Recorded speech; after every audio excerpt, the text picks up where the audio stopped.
Chucky wanna play? Look at me, Damien. It's all for you. I am the devil, and I'm here to do the devil's work. They're coming to get you, Barbara. They're here.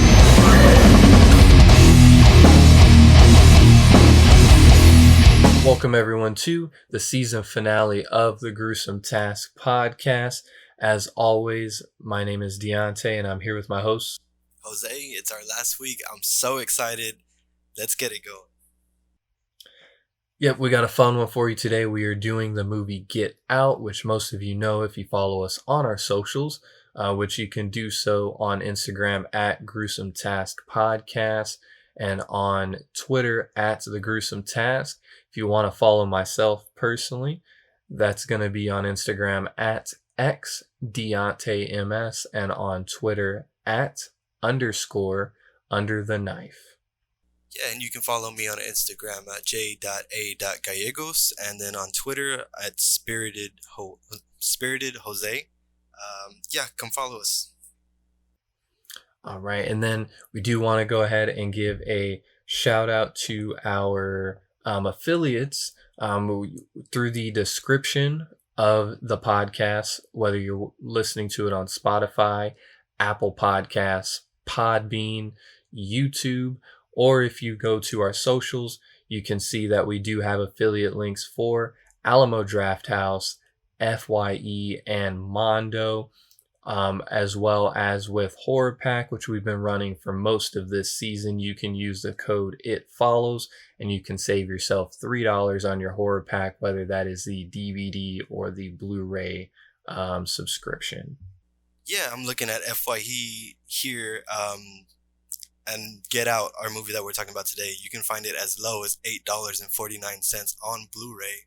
If you want to go check that out, go to the link and just search up Get Out. Yes, and if you go through those links, you're supporting the podcast, letting FYE know, or in the case of Alamo Drafthouse or with Mondo, that the Gruesome Task pushes the needle. Our fans push the needle. Yeah, go support. Go show them what's up. Tell them that we're worth it. Yes, and I know we mentioned that we're doing the movie Get Out. So if you're looking to pick up copies of it, like we mentioned, Jose mentioned, you can pick that up at FYE. If you're an Amazon person, you can pick it up on DVD there for $6.99. They currently have the Blu-ray on sale for $4.99, or you can grab the 4K copy for $16.99. It's currently not streaming on any platforms, however, but you can rent it. You can rent it through Apple, iTunes, or through Amazon or Vudu, whichever streaming platform is you're choosing. Yeah, go watch this movie. I don't think we have to tell you twice about that, or even, wait to the end of our review to give, wait to hear how good this movie is. Go purchase that movie for sure. Support Jordan Peele, support this movie in general. All the actors and everything were great in this, so physical media all the way. Go out there and get it. Yep. And with, of course, earlier in the season, we did review Us, which is Jordan Peele's second movie that he did. So if you haven't listened to that, go back and check that out, and then come back and listen to this, and that way you can kind of hear the differences. I'm sure most of you guys have all watched Get Out, as Get Out was such a huge movie at the time when it came out. So we hope that you all enjoy our commentary on it. For sure, and even if you haven't seen this, if you're listening to this because you're very curious about what this movie is and why there was so much hype about it, for sure stick around and listen, but go out and watch this movie, and then go out and watch Us as well. They're two great movies by Jordan Peele. Yep. And if you want to, Mr. Jose, go ahead and hop right into it. Give us some details. Yes, sir. So we got Get Out released on February 24th of 2017. Our runtime for the movie is going to come in at 1 hour and 44 minutes. It was written, directed, and produced by Jordan Peele, along with some other producers here. We got Jason Blum, Edward H. Ham Jr., and Sean McKithick. The company that put this out was Universal Pictures. Our budget came in at $4,500,000, and it grossed worldwide $255,425,818 to the exact dollar. Our cast includes Daniel Kaluuya, plays Chris Washington. Allison Williams plays Rose Armitage. Catherine Keener plays Missy Armitage. Bradley Whitford plays Dean Armitage. Caleb Landry Jones plays Jeremy Armitage. Marcus Henderson plays Walter. Betty Gabriel plays Georgina. Lakeith Stanfield plays Andre King. Stephen Root plays Jim Hudson. And Lil Ray Howery plays Rod. This movie, of course, if you haven't heard, got a lot of award buzz. It won 1 Oscar, 153 other wins, and then was nominated for 201 total awards. The biggest standout here is the Academy Award for Best Original Screenplay, and that went to Jordan Peele. And it was also nominated for Best Picture, Best Actor for Daniel's role, and then Best Director. But it only won 1 at the Academy, and then, like I said, 153 wins elsewhere. Oof, that's a whole, that's a lot of awards, man. Oh, for sure. I to be able to write this as your first film, and then to be nominated so much for so many awards, it's ridiculous. It's so crazy how Jordan Peele just came out here and put out this talent, put out his vision, and it was so successful. Yeah, and I did have for some of the fun facts. Now, the character is named Caleb Jones, who played Jeremy, Rose's brother, in the film. The interesting thing with him is he's actually in a psychedelic rock band, which I just found out shortly before we started recording. The band is called, or it's actually under himself, just Caleb Landry Jones. The record is called The Mother's Stone, and it was released on the label Sacred Bones Records, and that was earlier this year in 2020. So very, very cool that he's a musician as well as an actor. Oh yeah, I think that I've started to notice that a lot more with other actors as well. They're becoming really big, like that guy from Wallows who was in that Netflix TV show. I forgot what it was called, but it was that teen one. It was like 13 Reasons Why. Oh, 13 Reasons Why. Oh yeah, because didn't they play like South by Southwest or something like? Yeah, if I'm not mistaken, and they're like really big in the indie scene right now too. So. See, that's cool. But you know who's the originals? All my Disney Channel peeps, bro. They was doing stuff and acting way back when. All these guys now in these psychedelic and indie rock bands, they're copying who was it? Allie and AJ, you know what I'm saying? Hillary Duff. Hey man, all these people are copying the OGs, man. The rappers coming into the acting scene. It's just being flipped around now. Hey, true. I mean, think about it, my man. Snoop Dogg was rapping, and then he said, I'm gonna act in Bones." Same thing with Ice Cube and all his movies. It's just crazy how talented these people are to be going cross platforms there. Exactly. And if you want to hear more about Snoop Dogg and Bones, you can go back to last week and listen to our podcast episode. Yeah, go do that. Please go do that.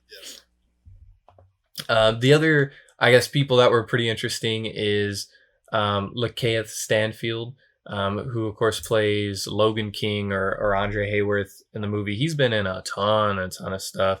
I mean, he was in Dope. He played Snoop Dogg in Straight Outta Compton. He was in Knives Out, Uncut Gems. He's in that show Atlanta. I mean, that guy is crazy huge, and I didn't even realize that. I mean, of course, not at the time of watching Get Out 3 years ago, but going back now, it's wild. He's been in so much stuff. Yeah, I think I can't remember if it was before or after, but for sure after, he just had a spike in his career, and he was in like Atlanta and stuff, like you were saying. Seen him a lot more. He's probably one of my favorite rising actors right now, so I'm very excited to see him in other stuff. Yep. And the last one that I just wanted to touch on is the gentleman who plays Roman Armitage, or is like the grandfather. In the movie, he's not seen very much. He unfortunately did pass away earlier this year at the age of 87. He's been in a ton of like kind of one-off episodes for a lot of different TV shows.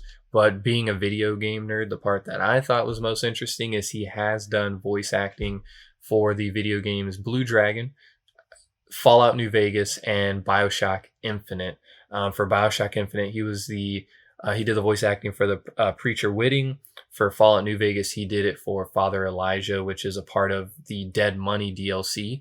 And then for Blue Dragon, he played the character Nene, not the basketball player, but the character in Blue Dragon. I'm gonna for sure have to go back and replay those games and try to pinpoint his voice. Yep. So, did you have any kind of like actors you wanted to touch on? Any fun facts or anything like that before we jump right into the movie? No, I mean I have the fun facts for afterwards, but as far as the actors themselves, I don't have anything else. I'm ready to get into this. All right, then go ahead and shoot, man. Get out. All right, so it opens up, and we get this black man. He's walking, he's talking on the phone with his girlfriend, wife. Doesn't necessarily clarify, but we see this car pull up behind him slowly, and it's just kind of following him. And he notices it, so he tries, and he himself is very aware of it, and he just like, oh no, so he turns around, walks the other way, but the car just kind of stops, and he looks back and notices that the car door is now open, and he turns around, but before he could kind of make out who it was, this other person from that car has him in a headlock, and he's strangling him, and then it cuts over, and we get the credits. I think this is a really good opening sequence here. What do you think? Yeah, it started out with action. A lot of times with these type of horror films or thriller kind of horror films, I feel like they don't always start out real hot. I mean, if we end up starting out with just Chris and Rose and they're in that packing scene, which I'm about to get into right now, it's a slow start. With them starting with the strangulation and the kidnapping of this black dude, it lets you know that some stuff's going to go down going forward. But right after that credit scene, we get introduced to Chris. He's packing his things. He's in his apartment. Rose is there as well, his girlfriend. And as he's packing, he kind of looks like he's a little nervous, or he's got something on his mind. Rose, or he ends up bringing up to Rose, hey, do they know that I'm black? And then and so Rose is like, well, what do you mean? Like, is that something I should have told them? And he's like, well, yeah, that you're dating this black guy. And she says, oh, my father, which is a cop out. He ends up saying like, she says like, oh, he says that he would have voted for Obama a third time if he could have, which I feel like is one of those things where like when a black person's like, I'm not racist, I have black friends. Like, yeah, I definitely agree. That's all I could think about. And that line is recurring in this movie. So every time I heard it, I'm just like, you're masking racism right there just because you wanted to vote for Obama a third time. Yeah, you do hear it a few other times, and it makes you think at that point, once you've heard it the second time or the third time, that it's ingrained in their minds that it's this I guess like a script, if you will, right? Like it's something that they know they're gonna say, they know they're gonna throw out because it's supposed to really ease the mind of Chris or whatever black dude you're talking to. But in reality, Chris is smart. Like he gets it, and he's just like, yeah, would have voted. He's probably thinking, would have voted for Obama a third time. Yeah, they're totally not racist.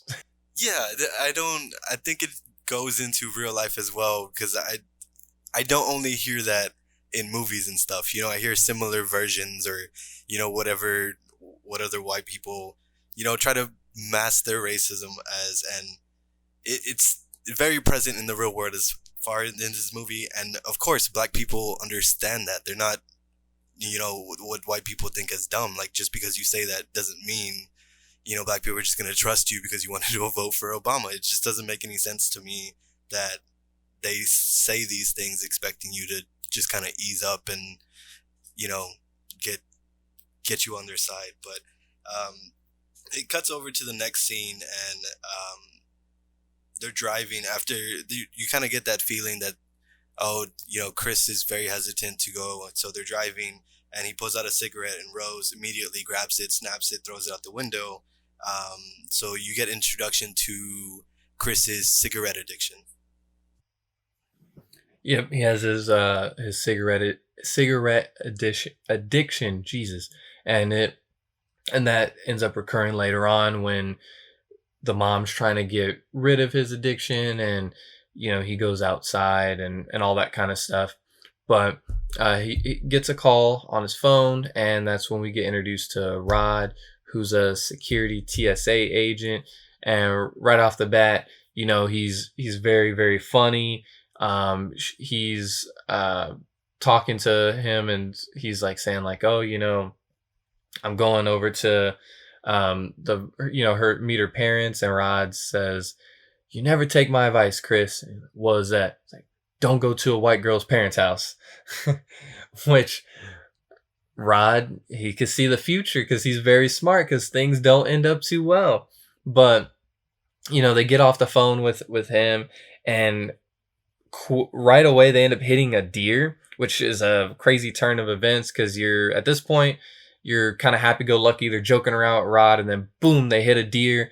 Chris is very, very shaken up. He goes to look at the deer, and he's just kind of staring at it. He's looking at it. He doesn't want it to suffer. Yeah, it's a it goes in a different direction. You get this comedic relief from Rod, and now you get this sudden, I guess, almost like a jump scare. Like, it really, you feel that hit, you feel it in you, and you get that adrenaline pumping. But Chris is very attached to this deer, in what I see, and he's, very curious as to where it went, how it's dying. But after that, the cop shows up, and he's telling Rose, like, you should have just called the vet. Don't bother us with this, with this mess and stuff.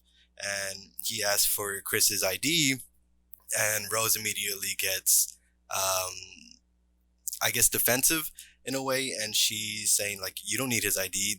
I was the one driving. Like, why? And he's coming back. It's like, if there was an accident, we have the right to, ask for everybody's ID. And immediately she's like, that's BS. That's bull. And Chris is complying because he's a black man, of course, like trying to get away from the cops, get out of the situation as quickly as possible. He gives him the ID, or he's trying to give him the ID.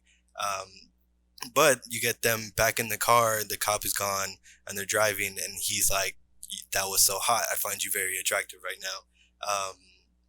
So yeah, I thought that was a pretty interesting thing. I do have here in my notes, I know this is a little early for a fun fact, but I'm going to just drop them in here because there's so many. Like, this movie has so much conspiracies and so forth. But Jordan Peele actually came out and said that she was actually covering herself up and covering her tracks up. She didn't want the cop to put the IDs in the system and let them be aware that she was the last person that Chris was with. She wasn't being defensive because he's black and, dealing with the cop. It was because she was trying to cover the tracks. Oh yeah, I sensed. Well, at first I didn't sense that, but once you finish watching the movie, you get that it's not her just sticking up for her man, because it makes sense. Chris, if he's gonna go missing, she doesn't want any trace of that, who they were last with, where he was going, any of that kind of stuff. So yeah, for sure. The first time watching it, you kind of get on Rose's side. Like, you understand where she's coming from. Like, this cop really doesn't need to see Chris's ID or anything. But after watching it a couple of times, you realize what's really going on, and you're like, oh, okay, Rose, I see what you're doing. Definitely. And so then the officer, he let them go. They end up arriving at the parents' house, and they pull up, and it's a crazy nice house, super, super fancy. It's in the middle of nowhere, really. When they walk into the house and the parents are there, they do their normal greeting, and as they're walking in, you get kind of like a wide shot, and you just see the groundskeeper, and it's a little kind of creepy. The Also because the music that was playing, it wasn't joyful; it was a little kind of suspenseful. At that point, the parents sit them down. They're in kind of like a, I guess because they're so fancy, they have a sitting room because there's just like chairs in there, and the parents are being very parent-like, and it's the way they came off and the way that Peele wrote it makes sense for real life because they were acting as most parents do when their daughter brings home a boy or their boy brings home a daughter or whatever. Is, they're asking all these questions, they're being a little over the top, and oh, when did this thing get started, all that kind of stuff. And so at this point you don't expect anything or suspect anything that would be going on with the parents.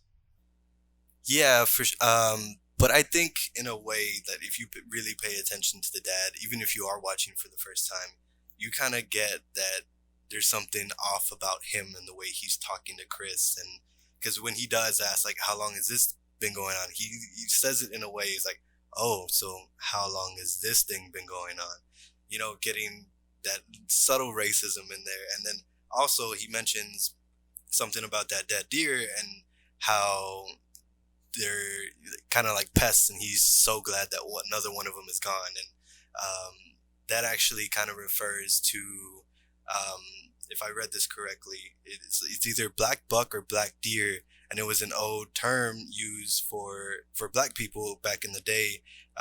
White people would call, men these black bucks, and yeah, it was just racism right there. So that kind of correlates with the dad saying, "Oh, it's another deer gone. Good." I forgot about that. Yeah, I didn't even think of that while watching it. That was a good catch. But yeah, that is a term. I want to. Maybe I'm wrong on this, so don't quote me. But I think it was generally a term to, it was like black men that were more like fit, right? Like more, I guess like in shape, like bigger, black dudes that were gifted, if you will. Yeah, exactly. Kind of goes more into this movie about how these white people want that better, stronger body, that these, they're bringing in these black people that have those types of bodies. So yeah, it just correlates with that whole theme even more. But after they're doing that, the dad says, like, oh, I want to give you guys a tour. Immediate Rose is like, no, we want to unpack. But he's like, no, let's do a tour. So he goes around with Chris and he shows him his wife's little setup there, and we find out she's a psychiatrist. And then he goes and starts showing Chris these pictures and everything, and he ends up showing his father, showing Chris his father, who actually ran against Jesse Owens in the Olympics and lost. Yeah, it's he ends up mentioning to him about how it was the Berlin Olympics, and at those Olympics it was in front of Hitler, and his dad lost to Jesse Owens, and he's being again more of that kind of, oh, I'm not racist, I have white friends kind of thing, because he's like, yeah, it was marvelous, wasn't it? Black man right in front of Hitler, in front of all those white people, and took them down. Like he's being that kind of guy. And as they're walking off, the dad mentions, yeah, my dad, he almost got over it, which I was mentioning to Jose before watching this, I had seen this movie 3 times prior to watching it for the review, and I never caught that, ever. And it wasn't until this time that I caught it and everything finally clicked. I was like, oh, that makes sense. Yeah, this is exactly why I love Jordan Peele films, because the same thing with us. There's just subtle little things that you definitely miss in the first couple watches, and when you rewatch them, you're like, oh, so that really plays into what really happens later on in the movie, and it all just comes full circle, and you just understand more and more and more, and it's so great. It's really great. I love how those little things are put into the movie and makes you want to rewatch it over and over. Mm-hmm. So yeah, and then they continue the tour of the house. There's this one of those kind of uh, doors leading to like the basement, and he mentions that they sealed off the basement because of mold. He also mentions as they're walking some more that, oh yeah, this is total privacy, that where the nearest house is all the way across the lake, and all this kind of stuff. So you at that point, like, all right, well, some stuff goes down, who's gonna really go out there and find them? And they're outside at this point, of course, when he says that. And then the dad brings up the same thing. Oh yeah, I would have voted for Obama a third time if I could. And Chris is just kind of like, yeah, he looks and he knows. He's just like, yeah, Rose mentioned that, and um I think that, okay, the very next scene is where they're sitting and they're eating lunch. Yeah, yeah. I did want to touch on when they were talking at the gazebo. Chris notices the groundskeeper Walter, um, and immediately Dad notices that, and he's like, "Oh, I know it seems pretty typical white family only, with black servants and so forth.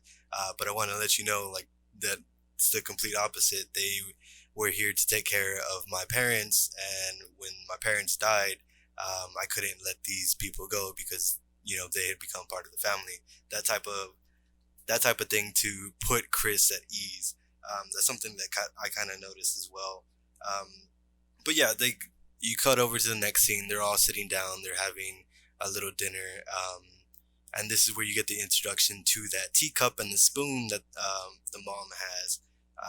She starts, doing her little thing, and right there, Chris starts like tapping on the table because he's addicted to cigarettes and he hasn't had one in a while. And the dad notices that, and he calls Chris out, and he's like, "Are you addicted?" And Chris is like, "Yeah, I'm trying to quit." But then the dad says that the mom can hypnotize him to make him quit because he had that happen to him, and he also went through hypnosis, and now when he thinks of cigarettes, he has to throw up. Yeah, and the he's Chris is kind of like, I'm good, and we even see Rose at this point essentially telling the parents like Mom, Dad, stop, leave him alone. And so Chris is at this point still not thinking anything's out of the ordinary because his girlfriend's standing up for him and everything, and parents are maybe just being parents. We get introduced to Georgina. She's the serve, or I guess maid, if you kind of will, of the house.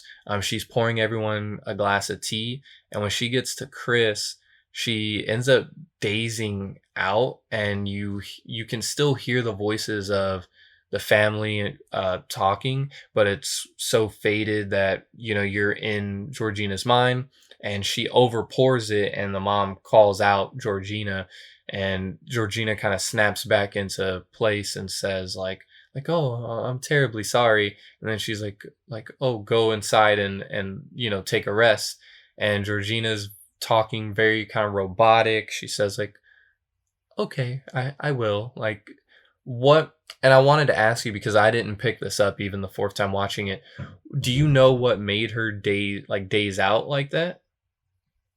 Not necessarily at that scene. I think that was just to kind of give you a feeling that something's wrong with her. Um, I couldn't find anything about why she overpoured the tea. I'm sure it had to do with like an early process of, them perfecting the transplant that comes later on, and maybe she just has some bugs, because they haven't perfected it at that point.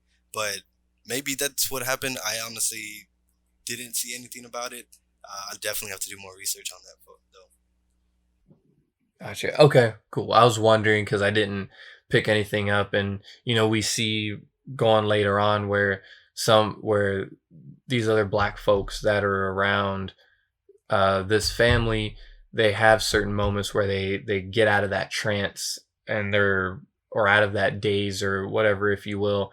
And it was just, of course, all of those deal with like a flash of a light or camera or whatever. So this one was the one that just didn't really make too much sense. But what you said sounds about right. Yeah, and then after that, you get introduced to Jeremy, the brother, and he comes up, He's like, nobody's answering the door now. And then it cuts over, and now they're having a full-on dinner later at night. And Jeremy's telling the story, trying to embarrass his sister in front of her new boyfriend. He's telling the story of how they were at a party. Um, he Jeremy's in a room, doing his business with the girl, and his sister was introduced to some guy named Connor, and that guy ends up going to the room, knocking on the door, saying that Rose had bit his tongue off, and he was bleeding out like crazy, and she gets embarrassed. And then the mom goes to get dessert, and when she opens the door, you see Georgina just standing there, like very still, like she was waiting the whole time. Very creepy, very just, there's something wrong with Georgina at this point. But while the mom is in the kitchen, Jeremy starts, asking Chris if he does any martial arts, any MMA type stuff, any fighting. Chris comes back. He's like, no, it's too brutal. And then this is where Jeremy starts getting a little weird himself. He starts telling Chris he has a perfect body for, fighting. If he pushed his limits and so forth, that he could be really great at it. And Jeremy's just kind of like admiring his body in a way. There's something weird going on here. Of course, you can just, for sure, the number one reason is racism. Even Rose recognizes that later on as well. So yeah, there's a lot going on with this dinner scene.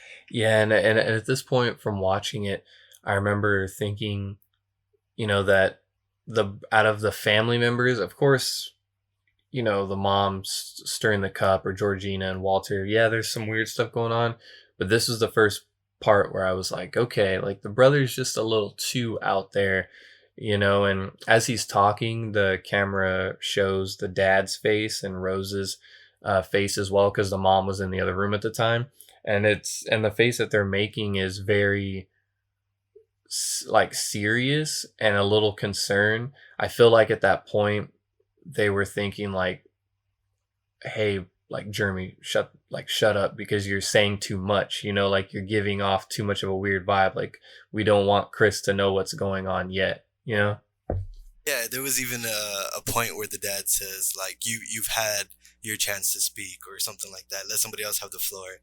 And Jeremy's like, well, I'm just trying to get, my sister's boyfriend. I don't understand what the big deal is. But anyways, Jeremy starts getting a little more intense.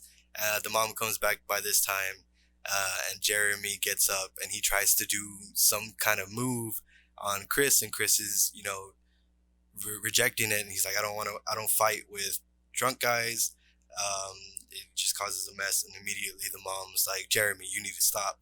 And she gives him this look, like very stern mom type look, and Jeremy stops. And that's when the dinner scene is over. We cut up to upstairs. Rose and Chris are getting ready for bed. Chris is on his computer. Rose is brushing her teeth, and she's complaining about her family, how they usually don't act that way before something's wrong, about how her dad says, like, my man now, and he had never said that before, different things like that, and how she's, frustrated because she's starting to see who her family really is. And Chris immediately is like, I don't want to say it, but I told you. Yeah. And so they end up like going to sleep or whatever, and the scene ends up cutting where Rose is asleep, but Chris is awake in the middle of the night, and he seems to have a lot on his mind, and he's there, and he notices like a little door that's open in her room, but he doesn't do any type of investigating or anything. He just grabs in his bag his cigarettes, and he's going to go out for a smoke. As Chris is walking outside, we get this very quick shot of Georgina walking in the hall, and then there's this really weird scene when Chris he's outside, and he's just smoking, and that's when Walter, the kind of helper gardener type guy, he's just running at full speed. And if anyone has seen like the trailer for Get Out, or remember, this was the big scene Even on social media, people were doing that get out challenge back then. Um, he's just running full speed, and Chris is looking really weird. He's kind of scared, but he just stands there. I mean, if I was Chris, I would have been like, "What are you doing? What are you doing? Get away from me!" And I would have like ran back inside. But Chris just stands there, and then Walter runs right past him, and then Georgina's just looking out at the window, staring at Chris. And this was the first, where it's like, yo, these people are weird. Yeah, and then right after that, it cuts to Georgina's view, and she's admiring herself in the reflection of that window. So from Chris's view, it looks like she's staring at him, but then he starts to notice that, like, he moves around and she isn't moving with him. So then he kind of realizes, like, oh, she's looking in the reflection. It's really none of my business. Georgina walks away, and then Chris starts to go inside. But while he's walking past the mom's little office area, she turns on the light. She's there waiting for him in her seat. She confronts him about the smoking. She tells him and kind of introduces him to the hypnosis, asking if he's ever done any kind of like psychiatry before. And this gets really deep. Like, she starts asking him about how his mom died, where he was, and he starts telling that story of how he was there at home waiting for his mom to get off from work. And he was just waiting for her, waiting. He knew that something was wrong, and he never picked up a phone. And she's just digging deeper and deeper until he feels like he can't move, and she tells him that he's paralyzed. At this point, he looks very stiff. Daniel, as an actor, is phenomenal in this film. Like, the facial expressions, his eyes at this point, they are super bug-eyed.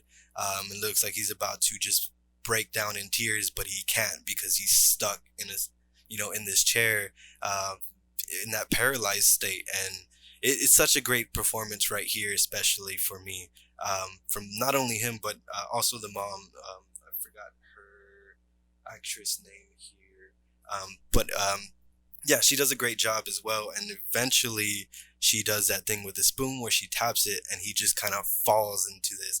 And she says that he's going to the sunken place. Yeah, she says, sink it to the floor, and that's when Chris says, what? And this part is really weird, but he's in, it looks like he's in outer space, essentially, and he's just falling in the middle of space, and you see a little rectangle size, kind of like looks honestly like if you're looking at a TV from far away, where he can see the outside world. He can see the mom, and she's getting real close, looking at him, like looking at his eyes. And he's in this sunken place, essentially, and he's there for a little while in this scene. And it's kind of flashing back to the story that he told about his mom. And we see back in real life, she closes his eyes, and then he wakes up in bed the next morning. Yeah, I think that the part where he's falling, and it looks like, yeah, it's crazy to me because he's just like falling through like this space, and he's just kind of floating around, and he just kind of like sees almost like a TV screen, like up above him, and it's just the mom there. It's crazy. Like, that feeling must be very, very scary. I can't even imagine how that would be in like real life. Yeah, and it's at this point we wonder, okay, obviously this family's really weird. The mom do this because she really wants Chris to kick this habit of cigarettes, or is she planning something further, trying to see if her hypnosis will work on Chris, if she can get him in this daze. And also going forward, since she was able to get him in this sunken place, is she going to be able to do that in the future? It's kind of things that were going through my head at the time. But we end up getting where it's the next morning, and he's out, and he's outside, and he's just taking pictures, and he points the camera at Georgina, and she quickly moves away. Like, she knows as if like a camera is on her, and she's trying to avoid a picture being taken of herself. He then spots Walter, and so he decides to go talk with them. And immediately Walter's just giving off a weird vibe, man. He's talking very proper and very robotic. Walter mentions it's as if he's also at this point in my head, he didn't sound like he was from this time period. He sounded like he was from generations ago, how people used to talk back then. And, Walter mentions he's like, I hope I did not scare you. I was just getting some exercise. And like he talks just like that, like very short sentences, very no tone to his voice, no elevations, anything like that. Yeah, it's very weird, I think. Really hearing Walter talk for the first time, like Deonte was saying, he's very proper, and Chris himself, like if you look at his face, he's very taken aback as well. Like he's never talked to a black person who talks this proper, in a certain way. But yeah, Walter brings up what had happened last night. He apologizes for it. And then he says stuff about Rose that gives Chris an impression of like Walter has a thing for Rose. And in the next scene, he's upstairs talking to Rose, saying, he thinks her mom had hypnotized him last night. Walter kind of confirmed what and where he was at that point last night. Walter had also mentioned like he was in the mom's office for quite a while with her, and he wanted to know if whatever she had done had worked. So Chris is very confused. He's wondering what's going on, trying to get answers from Rose.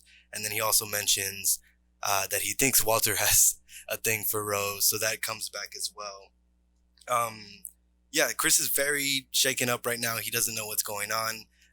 If I were in his position, I would be too. It's very scary. You don't know what's going on. You think you just got hypnotized.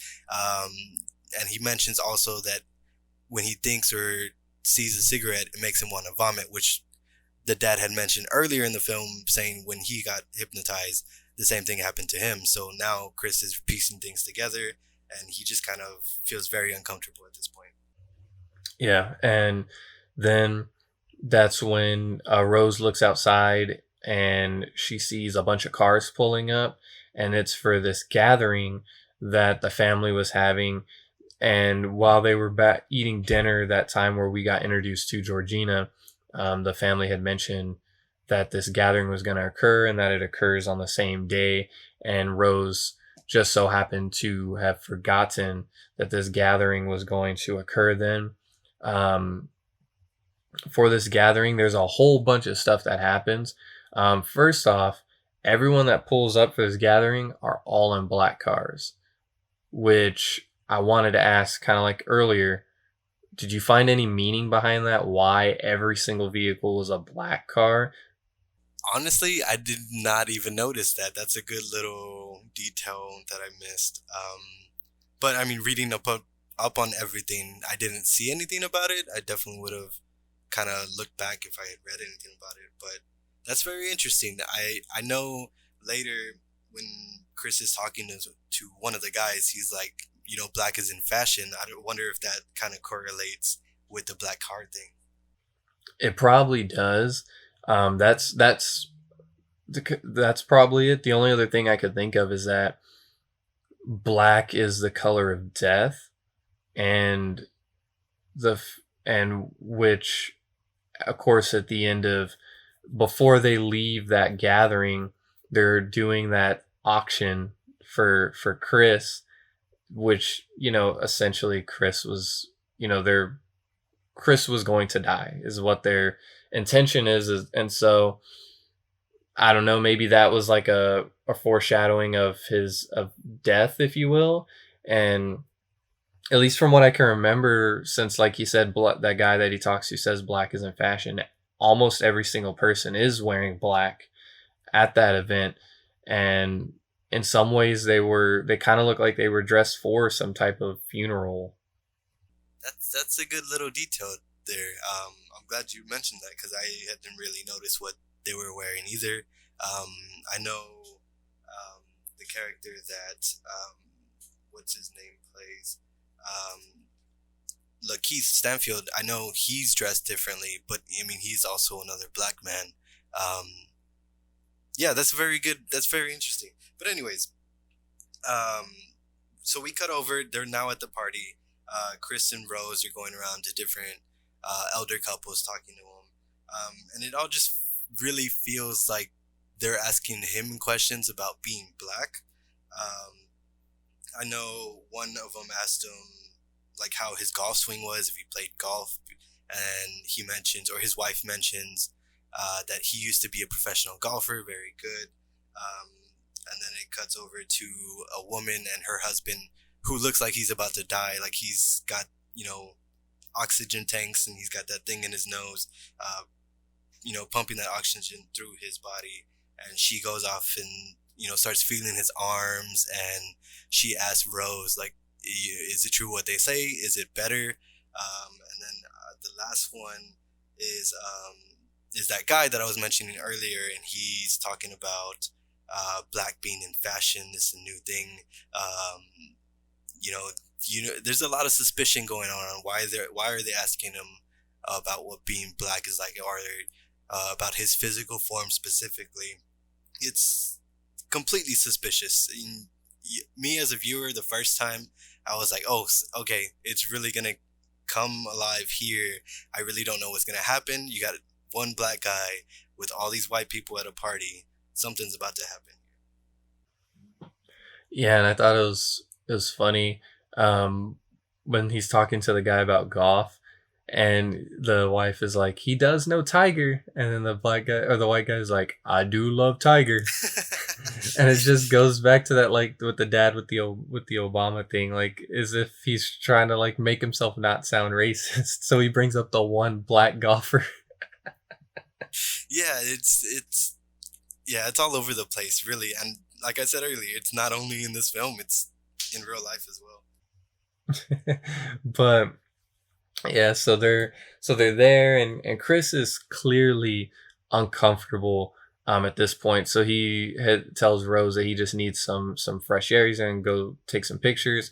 So he's using his camera. He's off on his own, and he's kind of zooming into different people, zooming into all these different white people and everything. And that's when he's zoomed in on some of them, and they move, and he spots a black guy. And so Chris, being excited, like, oh, I'm not the only one here, he goes to approach him, and that's where we do get his name at this point. This is Logan King, and he's dressed differently. He's one of the ones that's not in all black. He's in a very kind of like 1950s style kind of church clothing.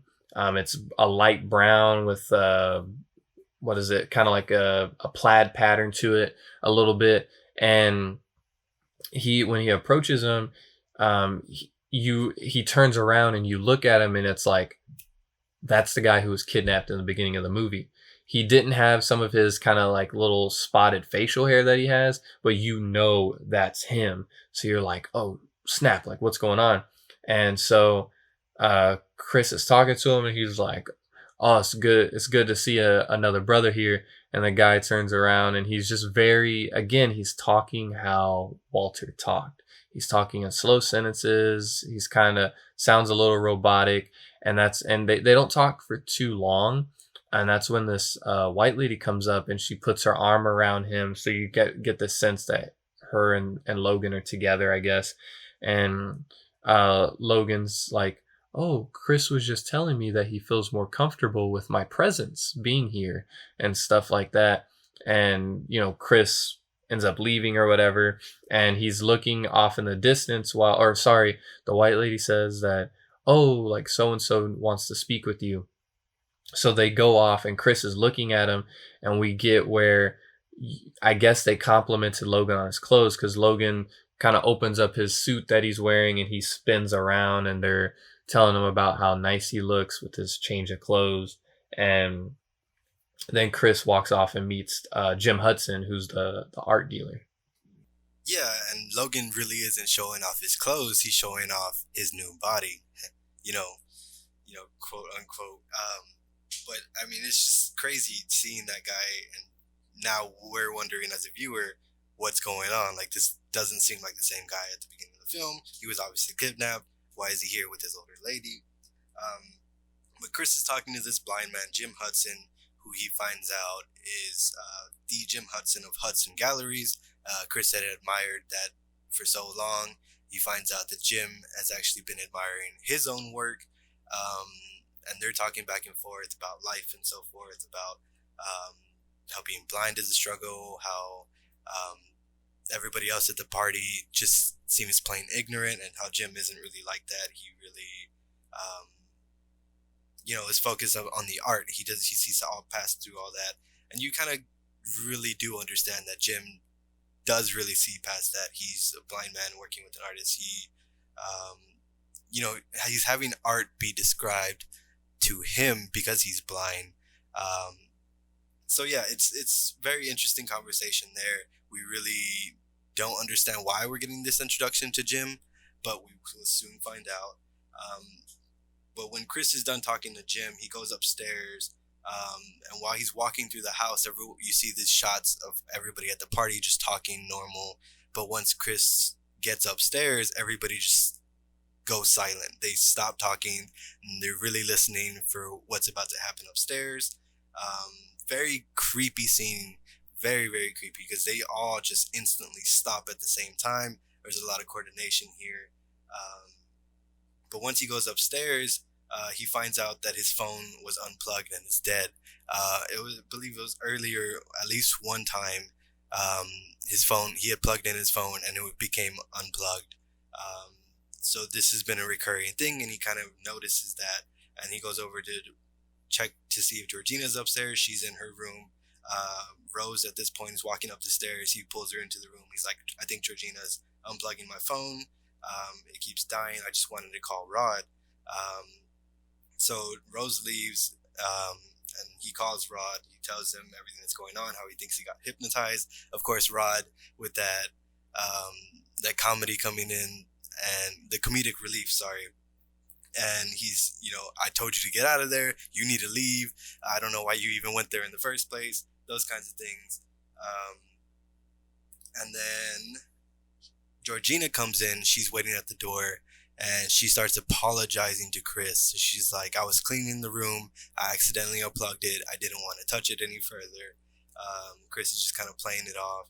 And this is where he mentions that he feels uncomfortable with all these white people around. And once he says that, Georgina starts crying, and then starts doing that no, and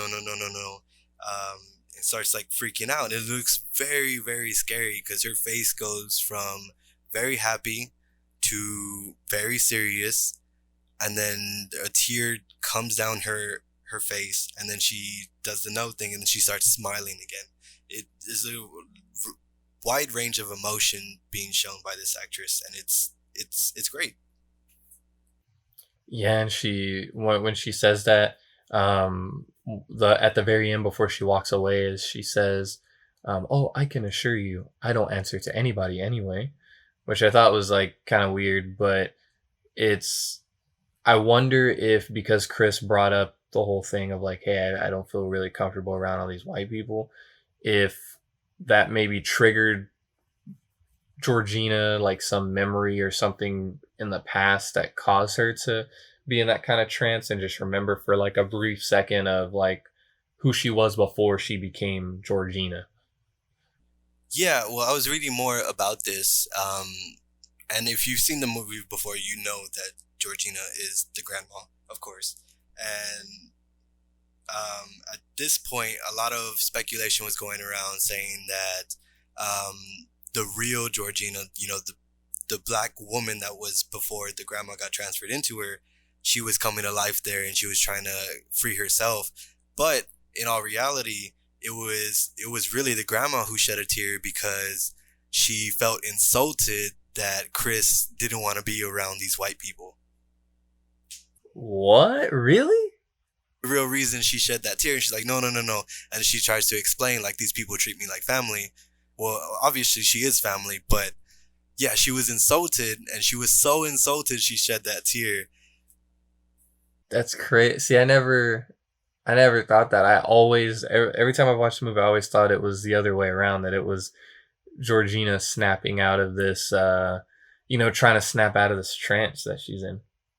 Yeah, and I thought the same thing, and it wasn't until I read all the about the film that I found this out, and it blew my mind. I had to rewatch that scene because it just made it that much better, knowing that it wasn't this deep person coming back and trying to take over their body. It was really just the grandma being really insulted and racist that this black person didn't want to be around white people.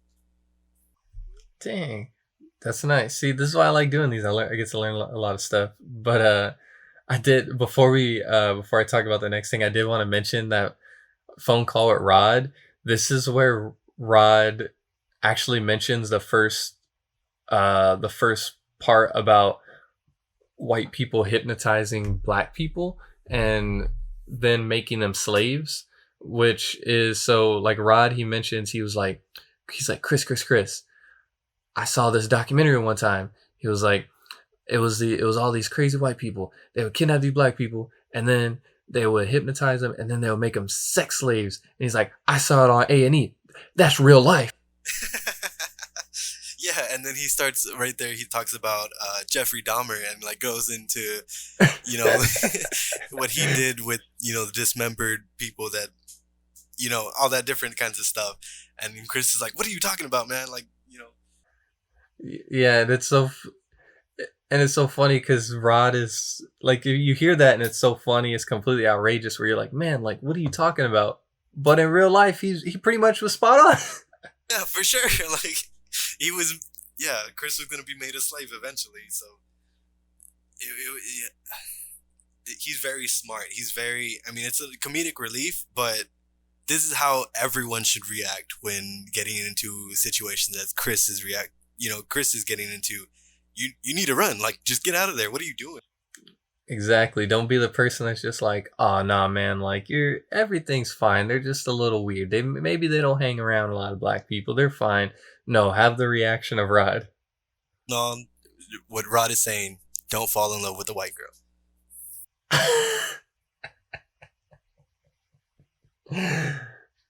Yes. Just I'm not gonna say what I was gonna say. I was gonna say Antonio Brown definitely is not. Oh no!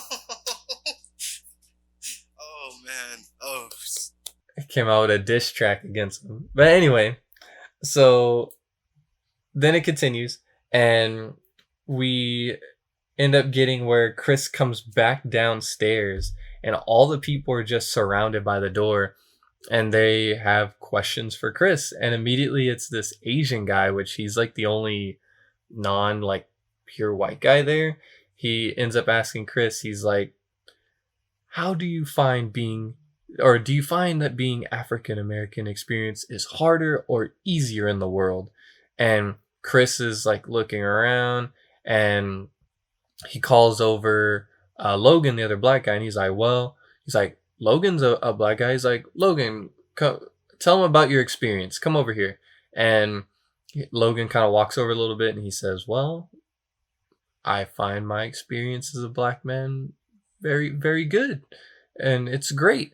And as he's doing this, Chris has his phone down and he's like holding it, trying to be sneaky, but he left a flash on. My man left a flash on.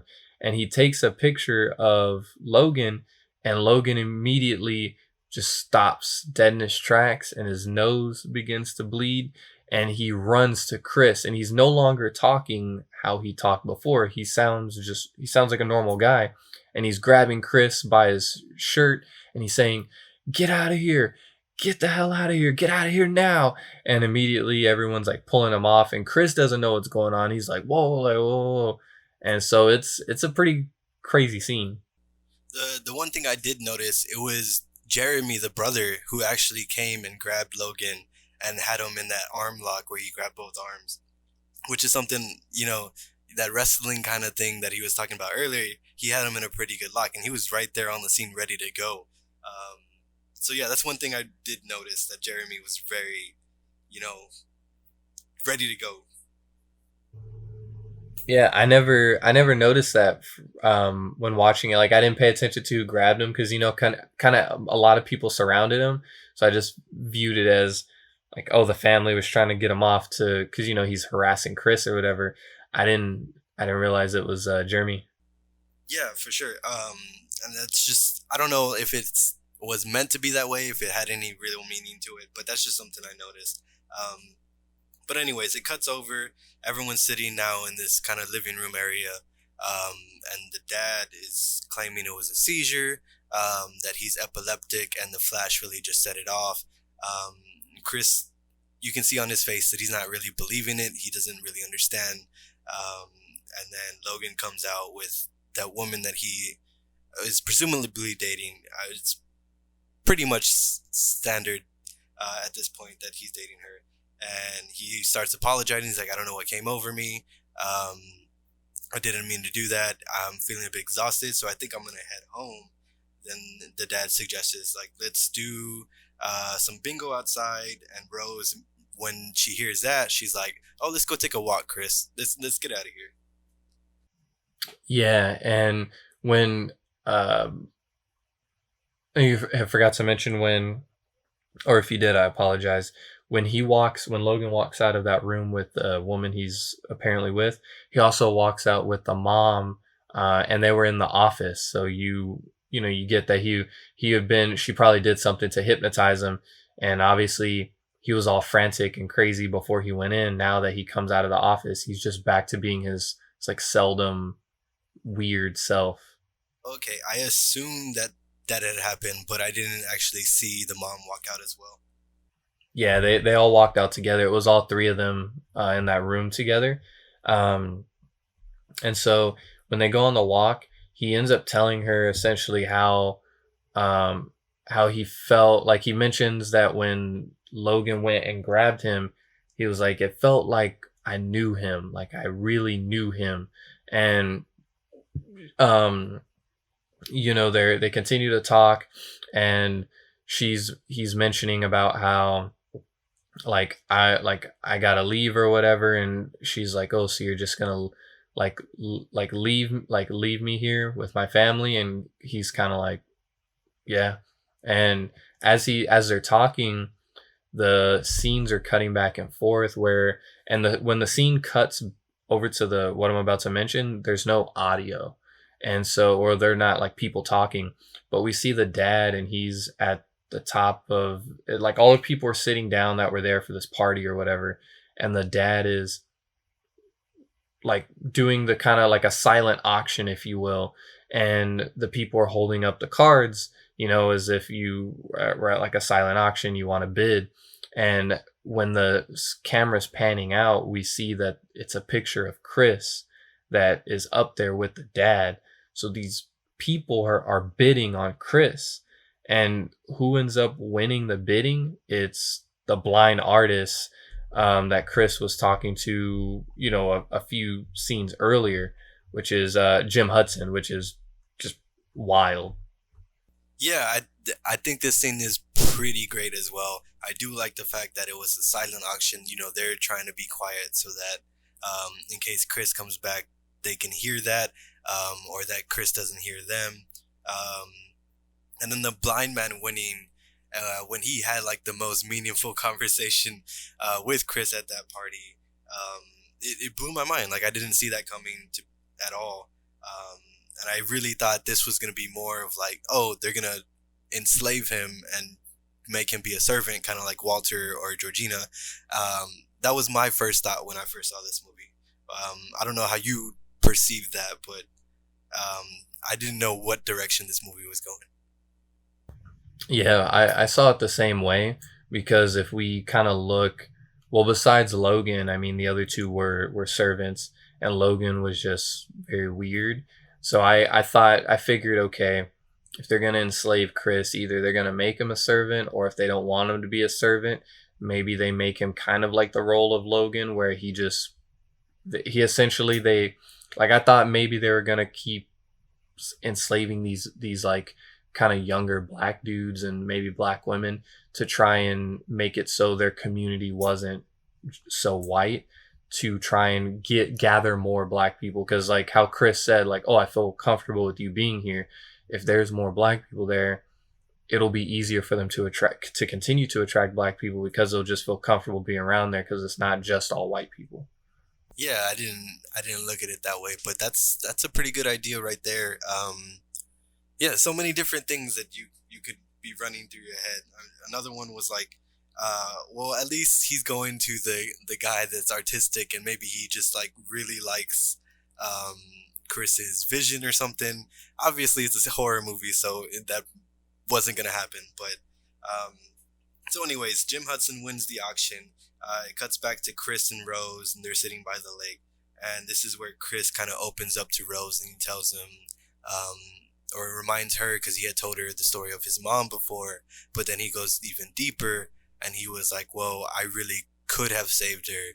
I knew she was missing, and the next morning I found out that she was bleeding out there alone on the road by herself, and if someone would have called, like me, then I could have saved her life. And he just felt really guilty about that. Rose just kind of consoles him. Then it kind of goes into like, oh, I love you kind of thing, saying it back and forth. I don't know if they had said it earlier in the movie or if they've said it at all. But yeah, you get that I love you, that real meaningful connection between them. And Rose agrees to leave. She's like, yeah, let's get out of here. You don't feel comfortable. I don't really feel comfortable. Let's just get out of here. So they start walking back to the house, and you start seeing everyone leaving. Everyone's getting into the cars, like kind of like that valet service type thing. And they're all leaving, and the family's there on the porch. And you get this very slow scene of Chris walking with Rose, and then it cuts to the family. Jeremy's playing this very, very, it's not necessarily horrifying, but it gives you that eerie feel, the music that he's playing. I don't know the song, but yeah, he's there. The mom and dad are just kind of staring at Chris and Rose as they're walking inside. And then Walter and Georgina are there on the front lawn, just kind of staring as well. And when they finally get inside, everybody just kind of goes in after them. Yeah, I don't know if you caught when Chris and Rose were talking, and he says like you're all I got. I won't go anywhere without you. She hugs him and says, oh my gosh, you scared me. And I feel like in my opinion, I feel like the reason she said that is because she was afraid that Chris was gonna essentially take off like without her, like take off earlier, so their plan, whatever plan they had, wouldn't have been able to kind of follow through as planned, if you will. And so I in my opinion, that's the way it was. I don't think it was more like she was like, oh my gosh, she scared me because I thought you were going to break up with me. I think it's like if Chris was literally like, yo, I'm out of here, and then he went straight up stairs, grabbed the keys, and just dipped, maybe their plans wouldn't have been able to, I guess, go in the way that the order that they had intended, possibly. Because I mean, for their plans to go the way they wanted, both Rose and Chris had to be like on the same page for it to occur. Like Chris needed to have trust in someone, if that makes sense. You know what I mean? Yeah, I definitely agree with that. 100%. The first time I watched it, I get that feeling like, oh, she didn't want him to break up with her. But just multiple watches of this film, you start getting those deeper meanings, the hidden messages about what these white characters are saying. Not necessarily white, but this family, and Walter and Georgina included. But yeah, I do agree with the rest of that, how it's not necessarily what she wanted as far as the plan for the family and how they were gonna, do the things they do to Chris. But yeah, they get done talking, they go inside, and they go upstairs and they start packing, and Chris calls Rod, right, at this point? No. What happens is Chris, let me see, what was it? Oh, because he comes, yeah, he sends the Rod a picture of the guy of Logan, and that's when Rod calls him immediately, and he's like, that's Andre Hayworth. He's like, remember the dude that used to live off 8th? And he was like, Chris was like, that is him. I know that's him. And Chris tells him like, oh, he was here. He was dressed all different. He was dressed in these crazy clothes, and he was with this white woman that was like 30 years older than him. And Rod immediately cuts off, and he's like, sex slave. And as soon as he says that, the phone dies. And Chris is like confused because remember, he plugged up his phone again after Georgina had unplugged it. So Chris is like, he knows something is up at this point. So he tells Rose, like, we have to go now. Like, we need to leave this instant. So Chris begins packing. Rose leaves out the room. And while Chris is packing, he looks at that little door that was open earlier before he went out to go for his cigarette. And when he goes in that door, he finds this little box. And when he opens up the box, all it is pictures of Rose with all these different black dudes. And we're talking 15 plus photos, it seems. And the last two photos that he goes through is a picture of her with Walter and a picture of her with Georgina. Yeah, this right here is what blew my mind. Like, why does she have the pictures, especially with Walter and Georgina? And you start piecing together everything that's about to go down, and it's so great that he found that, and that was a part of the movie. Seeing that Rose was not who she says she was, and not being able to trust her now. But I mean, the next scene, she comes back up and she's like, I can't find the keys. I gotta look for the keys. And he's like, well, we gotta go. Let's just go on the move. Why is he still trying to go with her? Is it because she has the keys, do you think? That's the only thing I could think of, is that she knew. Oh, because remember, they came in her vehicle. So the keys would have been hers. They didn't come in his vehicle, because I don't think he has a driver's license. Because if you remember, when the cop pulls them over and they ask for his driver's license, he says, I don't, but I got a state ID. So maybe he just doesn't drive. Maybe that has to deal with something because his mom died in a car accident. So maybe he's like weird about that. Because also when they look, I mean, I have to go back and look, but from what we can gather, he does, because of things that happen with his mom, he doesn't watch TV because his mom died while he was watching TV. Because they mentioned, oh, Chris, you watch TV, you watch a lot of TV, and he's like, I used to. He doesn't watch anymore. Yeah, that it's starting to unravel even more. I didn't even notice that as well. Yes. So, I mean, he knows how to drive, obviously, because he ends up driving away, but he just doesn't have a driver's license. So I feel like that's just what it came down to, is, he probably prefers not to drive. Also, I don't know where they were living before, but it kind of looks similar. Like the apartment style looked like a New York kind of apartment, and he's like a photographer, so it makes sense. And most people in New York don't own cars. They just walk around, they take taxis, things like that. That's what I was guessing when you mentioned that he didn't have the driver's license. It was probably because he's in New York and doesn't really need it. He doesn't have any family. His mom's gone. His dad is out of the picture very early. So he says. And yeah, I mean, yeah, I don't see him having to drive around living in New York or some city type like that. Yeah, so that's, like, to answer your original question, that's why he relied on Rose for the keys. They're going downstairs, and all the family's like down there at this point. The brother's waiting at the door with this, what was it? It was like a broom kind of thing that he was like swinging around. The lacrosse stick. The lacrosse stick, there we go. Which is like, it's the whitest thing ever, lacrosse stick, Jesus. But he's like swinging it around and stuff, and he's at the door, and the mom's there, and she's like, oh, like, where are you all going? And he's like, oh, like, we gotta go. And Rose makes up an excuse to say, like, oh, his dog's really, really sick and we have to go now. And he's like, Rose, like, where are the keys? And she's like, oh, I can't find them. And she's rustling around in the bag. And then the camera, we can see off to the side, the dad is in that room, and he's not even looking at Chris yet. He's just like there.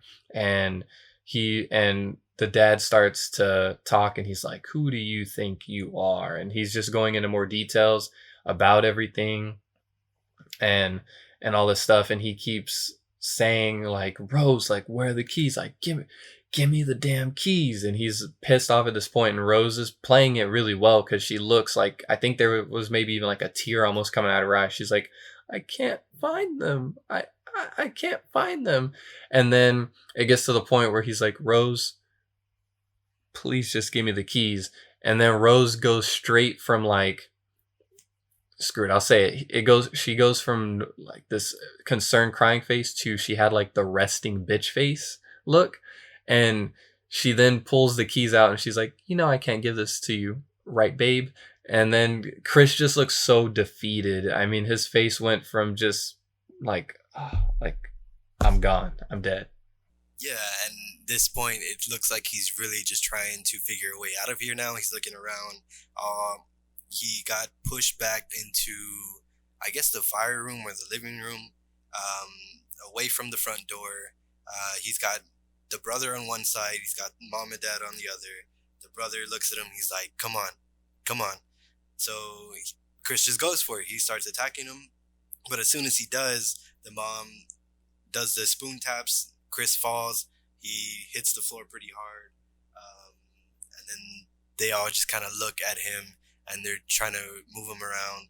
And we get this shot of Chris like going into that sunken place where he's in that like outer space type setting, looking up at this screen, and he sees the mom and dad and everything.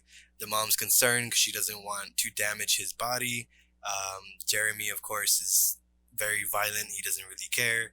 And then we get Rose, and she says, "You were my favorite one," or something similar like that.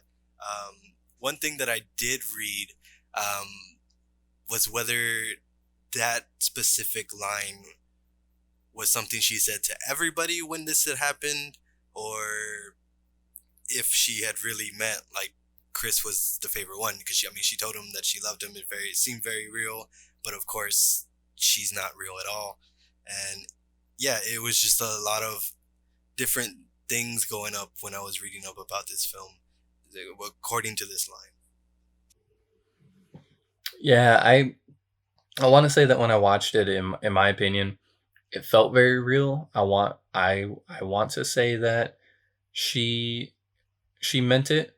And so yeah, I don't know, but we can see, yeah, their walk. Chris in that little like sunken place can see Walter, or not Walter, sorry, the dad and Jeremy carrying him somewhere, and we see like you said, where they said, Jeremy, be careful, and then he's like, oh no, he's like, I will, and we hear a bump, and then Jeremy says like, oh, that was on purpose, like, that kind of thing. And it cuts to Rod, where he keeps trying to call Chris, but he can't get a hold of him.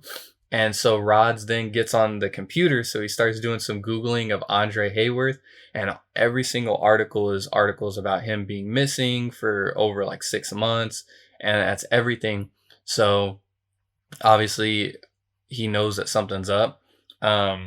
Cuts back to the house. We get Chris. He wakes up and he's tied to a chair, and he's in front of this old school CRT TV style, and it's immediately turns on, and we get Roman, who's the grandfather, the one that was in that race with Jesse Owens, and he's on the TV, and he mentions this thing called the coagula, and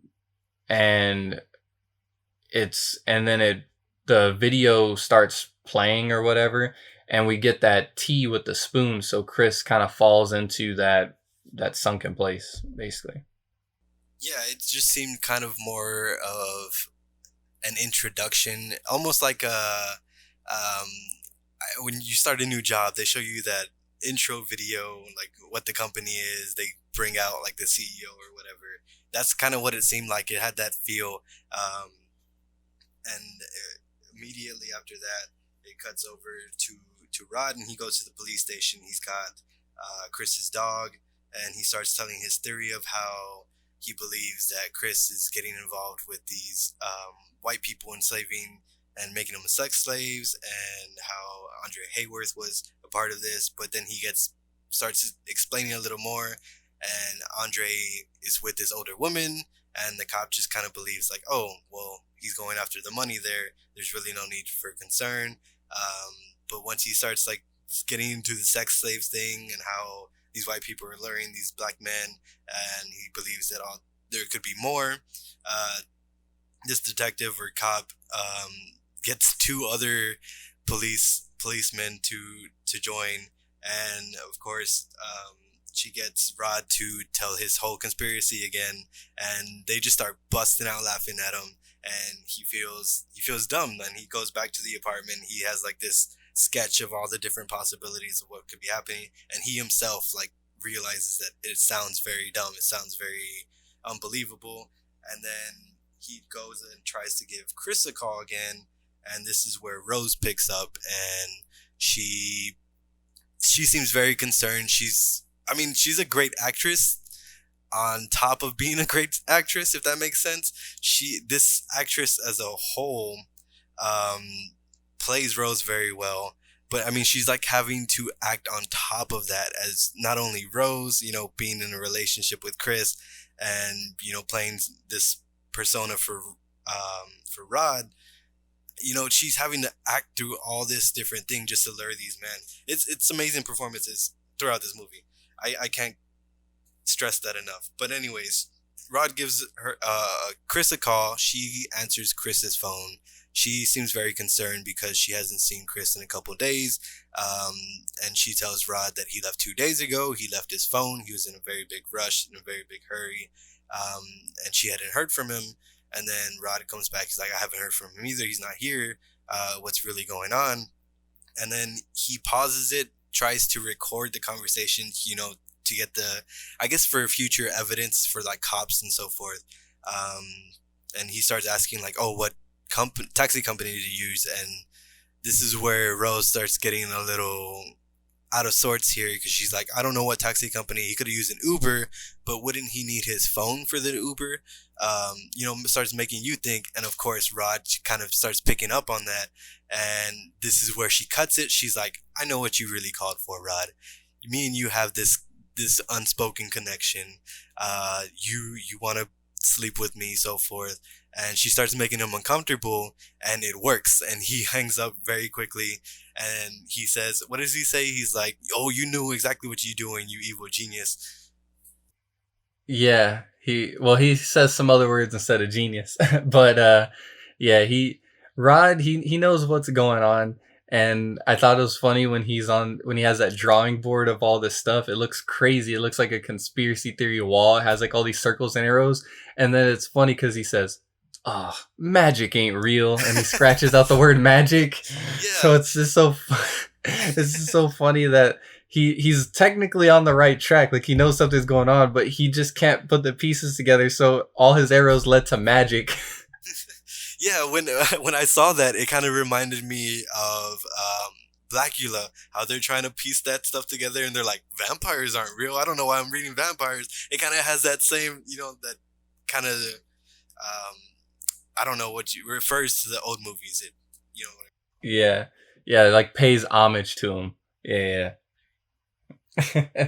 But after that, Rod is so great. But it then awakes to Chris, and he has a TV, and that's when the Jim Hudson, the blind artist, pops up, and it looks like he's in a hospital, because he's in like a hospital gown, and he's on like a hospital bed. And that's when Jim Hudson tells him basically what happened. He tells him about the hypnotism, about the psychological part of it, and then this kind of transmutation, or whatever you want to call it. And that basically, he doesn't agree necessarily what the Armitage family is doing and all that kind of stuff about like all the like racism and everything, but he basically wants Chris for Chris's eyes. And so that way he could see again. We mentioned earlier, he had admired Chris's work. He thought Chris had a great eye, and he tells Chris about that he'll still be alive, but he'll be in the sunken place, and that basically Jim Hudson would control all of Chris's motor functions. So he would basically be Chris. And as Jim's explaining this, Chris, like it's a quick flash where he's seeing where he's thinking of Georgina, he's thinking of Walter, he's thinking of Logan or Andre Hayworth when he took the flash of him, and he kind of broke character for that quick second, and he was telling him, get out here right now. You know, it's as if it was like a warning sign to Chris. And so Chris kind of starts to, you know, like not cry, but he Chris asks him like, why black people? And that's when Jim Hudson says, well, you know, he doesn't say white people, but he says people want to be faster, they want to be stronger, they want to be cooler, and all this kind of stuff. And so we get more, and Chris starts flashing back at that party, and we get where the guy's asking him about Goff, the lady's asking Rose, is it true what they say? You know, all that kind of stuff. And he flashes at the brothers, telling them that he would be a beast in MMA, and it's just everything's now we've officially pieced everything together, and it's a great feeling. Yeah, for sure. I do like the fact that they brought back those little moments to. I mean, if you missed them before, they come back again. So that's, I guess that's why they're really in there, and it just makes that feeling. This whole scene just makes you feel really, really gross. Like these people just want another person's body because they're not satisfied with their own, and they're enslaving these people. Not only are they just like enslaved, they're really enslaving these people. Like they're putting them into a sucking place. They're having to watch their body move around and live these moments without having any control whatsoever. It's very ugly. It makes you feel very gross. Of course, Jim tries to save himself, like, oh, I just want your eye. But I mean, still the procedure and everything that it has to go. It's knowing all this made me feel very unsettled, and you know, this wasn't a direction I was expecting at all for this movie to go. I didn't necessarily know what I was getting myself into when I first watched this, and I mean, obviously everybody's glad to have watched this, but it's such a good different direction, something completely out there, that I really love. Yeah, really well done. I mean, it's one of those kind of things that it was just so different. You hadn't seen any movies like it, which I think is why it was very successful, because a lot of the horror movies and thrillers that we watch, most of them follow the same type of premise. So this was coming completely out of left field. But we get, after the surgeon, he essentially says like, oh, my time is up, and the TV cuts off, and Chris looks down and notices that he had peeled, he had been scratching the seat, and so the fuzzy stuff that's inside of a seat was out, and obviously that's going to play into something. The TV comes back on, and with that glass and the spoon, and Chris says like, no, no, no, and then he knocks out again. So then it cuts to the dad, and he's making cuts, and he's doing like surgery on the blind man, essentially, to begin this transfer process. And the brother, Jeremy, comes in to grab Chris. And the way the camera was good too, because the way that they made it is like, you don't know that Chris has escaped, but then Chris comes behind the brother, and he smacks the heck out of him with what was that thing that he hit him with? It's a croquet ball. Oh, okay, which makes sense because he was twirling the croquet thing earlier. Aha. Yeah. So he smacks him with that ball, and you assume that he is dead because he ends up having there's like blood all around the back of his head, and he's just dripping in blood. So you think that, okay, the brother's dead at this point, like Chris escaped. Awesome. Yeah, I really, really enjoyed the fact that Chris did not just the one, but he did the 1, 2, the double tap. He hit him in the head when Jeremy was standing there, and then when he was lying on the ground and seemed unconscious, he went for another hit in the head, and that's where that pool of blood just started gushing out of Jeremy. One thing that I did want to touch again is that fluff coming out of the chair. It's meant to be cotton. And Jordan Peele has come out and said that, this is, black people were having to pick cotton, just to live. Now in this movie, Chris was saved by the cotton because he put that stuff in his ears so he wouldn't hear the teacup and fall asleep again in order to escape. So I thought that was a pretty good little thing there that Peele threw in the movie. See, it's one of those things, like, obviously we know it's cotton because that's what's inside of those chairs, but I didn't even make that connection. Nice. No, actually, I think they mentioned that usually what goes in those chairs is something completely different, but they purposefully put cotton in this chair because of the movie and the way it played out. See, I don't make chairs for a living. I didn't know that. So if you need a chair made, don't come to me because I'll put cotton in your chair. I just figured it was cotton in there. No, man, it's like something else. I don't know what it is.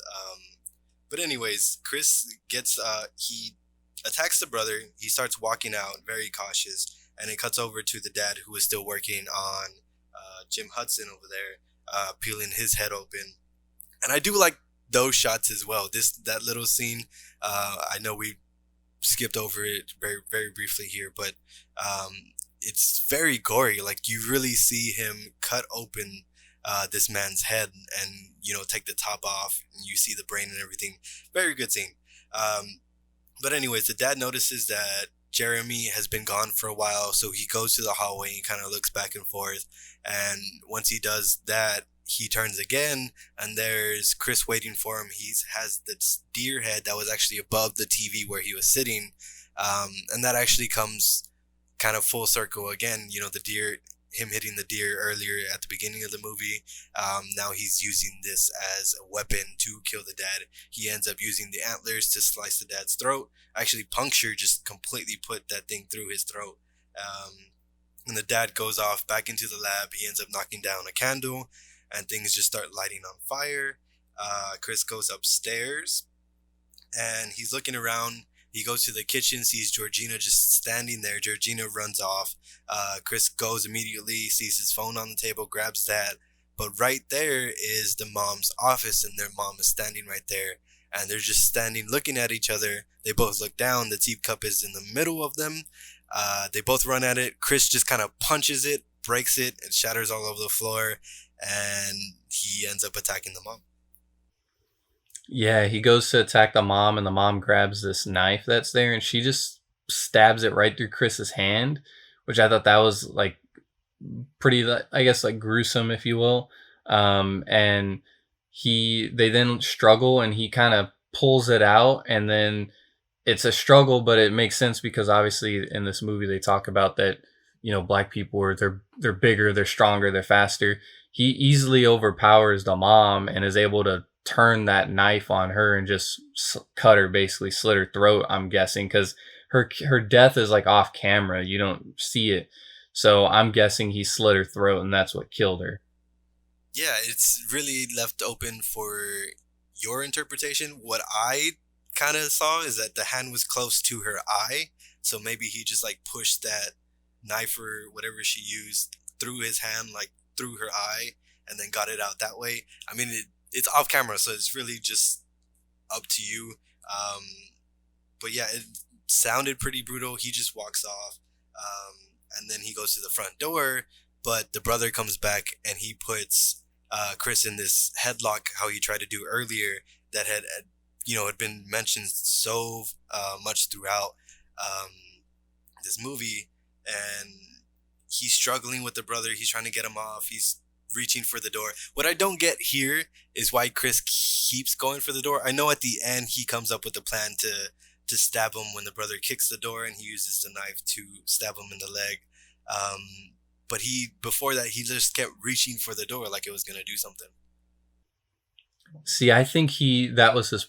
My intention of it was that was his plan all along. That he realized, like, if I open up the door, the brother's he's gonna do something to try and close the door because he doesn't want me to get out. So whether he kicked it or he did it with the hand, I felt like Chris knew that was the one opportunity he had to like grab the knife and stab the brother. So that's why I think he kept going for the door. It was. There was many different things from. I guess I've done a bit of martial arts. I guess Chris obviously hadn't. He had said, well, he did a little in when he was mentioning his childhood, but Yeah, he said that he he used could to have do just like judo as a kid. yeah, yeah, exactly. And he could have just like switched the knife in the other hand, stabbed him because his arm was already up there. Um, so yeah, a lot of different options he could have taken, but he ended up stabbing Jeremy in the leg when Jeremy kicked the door shut. Jeremy let go. Chris turns around, just like kicks him real hard in, I guess, the middle section. Jeremy falls down, and this is where Chris just goes crazy and just starts stomping on Jeremy's head, and you get multiple stomps, and then the final one, you hear that kind of head crushing one that just felt like his head had busted open. Yeah, that was nice. It was a nice death. So kind of one of those deaths that you like to see in a horror movie. But he kills him, and then he takes the keys out of his pocket. And then we get Rose, who's in her room. She's has her headphones in, so that makes it so obviously she had the music so loud she can't hear what's going on. So she doesn't know all that kind of drama that's going on downstairs with the killings. And we look at her her computer screen, and she's not Googling, but she's on Bing, and she searches top NCAA prospects, which makes sense because she keeps getting all these black dudes. She's trying to get the ones that are like the most healthy, the most fit, the most strongest, all that kind of stuff. And so she then also on the scene, I don't know if you noticed, but like the camera pans up, and now on her wall she has framed all the pictures of all the like people that she's lured in. Yeah, I wanted to mention that when you were done here. But yeah, that she has all the pictures hanged up, so it looks like she lives there when she's not off, luring these black men, or black people. I'm sorry, she also lured Georgina. But yeah, she's looks very evil, very creepy, because it starts this scene with her eating cereal, and is separated from. She has a glass of milk and a bowl of cereal, but when she grabs the cereal, she grabs one little like Fruit Loop and takes a little bite out of it, and then she drinks the milk from a straw. When I was reading all the different things about this movie, one thing was that specific thing, the milk and the cereal, and it's not confirmed, but it's like an underlying message that it portrays the family and how they separate things because they're racist. Okay. See, that's a good catch. I didn't think of it like that. I guess I didn't dig, like that deep, which I should have. I just viewed that as that Rose and her family are a little bit weird. And I guess I just took it as that Rose was this kind of, I don't know what the term is, because it's not like an anal thing or an OCD thing or whatever, but I just figured that maybe she's just like such a particular person, if you will, that's the way that she eats the cereal. And I guess it just made sense for her character. But the separation part it does make sense, because Fruit Loops are colored and milk is white. You got it right. I didn't even think of it. Okay. There's a lot of different things going on with this. But another thing I did want to mention here, the prospects when she's looking at the computer, we got my boy, best friend of Jordan Peele, Keegan-Michael Key, as one of those prospects. Yeah, I didn't see, that was one of those things too. I didn't catch the first times watching it, and I caught like later on. Yeah, I thought that was really crazy because I had never really paid too much attention about that. But once I read that, I was like, oh, snap, that is him. Yeah. So that was really cool. Got a shout out to, he had to get his buddy in there, man. He had to get his buddy. But the next part that you see is Chris, and he's driving away in the vehicle, and he's calling the cops, and he's telling them like, this is where I am. And as he's doing that, that's when we get Georgina. She just runs in front of Chris. And so Chris hits her and stops. And because of all the noise, and it was so loud, because, car hitting a human body, Rose stops what she's doing, and that's when we're like, oh snap, Rose is gonna go out there. So because Chris is such a nice guy, he gets out of the car, he picks up Georgina, and he loads her in the vehicle, and we get Rose coming outside with this shotgun, and Chris kind of starts to take off again, and that's when Rose says grandma, which the first few times I watched this movie, I never realized that. I never picked up that she said grandma. I don't know if it's one of those things, I just didn't pay attention to it. I'm weird, whatever. But now it all made sense to me. I was like, oh snap. They put the grandma, how they say that like the grandma's controlling all the functions and the person just lives in the sunken place. That's what happened with Georgina. Like Georgina, her real person is living in the sunken place, but it's the grandma that's controlling all these motor functions. And when you think of it like that too, the grandma and grandpa were so old or whatever, but because they're living in this new body, they basically can continue to live like well past their life expectancy. Yeah, they can go from body to body, and I think that's what they had finally realized in their process, and all these trial and errors, all their failed experience. But now they're opening it up to other people, not just their family, because they're seeing that it's working with the grandpa and Walter and Georgina and the grandma. But it cuts over back inside the car. Georgina, or the grandma, starts waking up, and her wig is off, and you see that scar where they had cut open the top of her head. And she starts going crazy, and she's like, "You messed up my house." She starts going after Chris. Chris crashes the car, and you see him wake up from that. He's all bloody now, and he's very hurt. But you see Georgina, or the grandma, she had smashed her head so hard on the dashboard of the car, and she's now dead. So Chris gets out. You see Rose start walking down, and she starts shooting at Chris while Chris is just trying to walk away. And then it cuts to her, and she's like, "Go get him, Grandpa." And this is where Walter just starts sprinting from behind her. And he goes and he tackles Chris. And he starts, I don't know if because at one point it looks like he's trying to like push the eyes in of Chris, but then another shot, he has his hands like towards the forehead. I don't know if he's trying to like squeeze the blood out from his head to where he passes out. I don't necessarily know what was going on at that point, but Chris gets his phone. He puts the flash on, takes a picture of Grandpa Walter, and this is where the original guy, the black guy, kind of resurfaces. He gets up, kind of gets his footing, turns around, sees Rose with the gun. He's like, "Oh, I'll take care of this."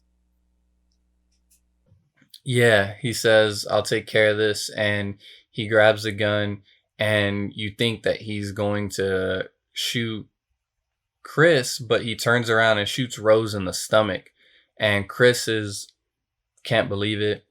Obviously, Rose is like, she's not dead because she got shot in the stomach, so she's like bleeding out, but she can't believe it. And then he turns the shotgun on himself and kills himself, which is crazy. And then we get where Rose is still alive and she's inching towards the shotgun, and Chris takes it away and tries to when he takes it away, he like gets on top of Rose, which in my thing is like, I thought it was weird because I'm like, I know you're all hurt, Chris, but like, dude, grab the shotgun and kill her. Like, she's crazy. Like, what are you doing? But he gets on top of her and she tries to pull that like, "Chris, it's me. Like, I love you," and all that stuff. And he then starts to choke her out. And which this was a really interesting thing because as he's choking her out, she begins to smile as if like she was enjoying this. Like, yeah, I don't know. She's crazy, but she starts smiling, and then he stops, and because a police car pulls up, and we can't see who's in the police car. All we do is know that it's a cop car, and she's saying like, "Officer, help, help." And immediately Chris is like, snap. So he puts his arms up, and who gets out of the police car? It's our boy Rod.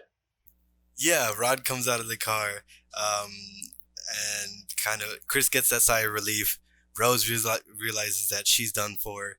Um, at this point, Chris has got an offer. He starts walking towards Rod. He gets in the car. Um, and this is pretty much the end of the movie. I mean, you get Rod making a couple of jokes at the end. He's like, I told you not to go there. And then and Chris asks him like, oh, well, how'd you find me? And he's like, I'm the TS mother effing A. Making jokes about his job because he works for TSA and he had compared himself to like the police when he was there.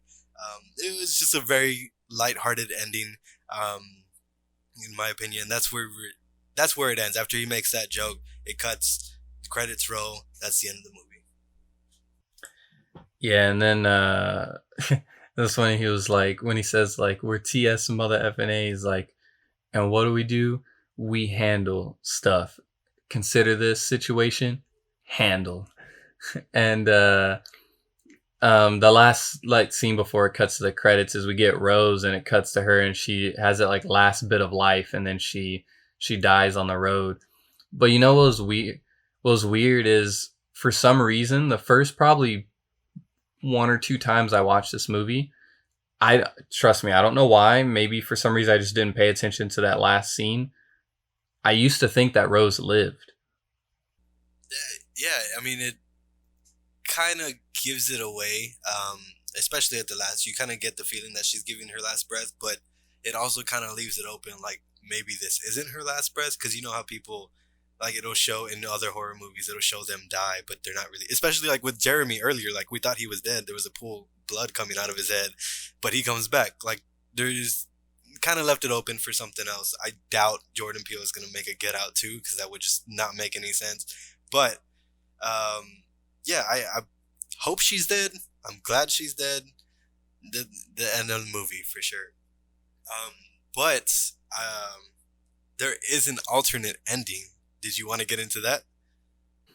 Yeah, so the alternate ending was pretty much supposed to be where, excuse me, it was supposed to be where Chris is actually arrested by police after strangling Rose. And instead of rescuing Chris, Rod ends up going to the jail and asking him for information about the Armitage family to investigate. But Chris insists that he stopped them and that, like, oh, everything is fine. But I guess he intended for this ending so that way it would like show basically how racism is, because these white people killed these people, were treating them as slaves and stuff. But yet Chris is the one that got arrested. He's the one that has to like suffer because he strangled Rose. But at that time when this movie was being filmed, there was a lot of police shootings of black people. And so because of that, that's how come Peele went with this other ending of I guess a more, what would you say, like a happier ending, or like heartfelt ending, pretty much. Yeah, exactly. That's basically word for word. I think Peele, came out and said that. And yeah, I mean, it was just a completely different ending. When I saw that, it was just a completely different feel.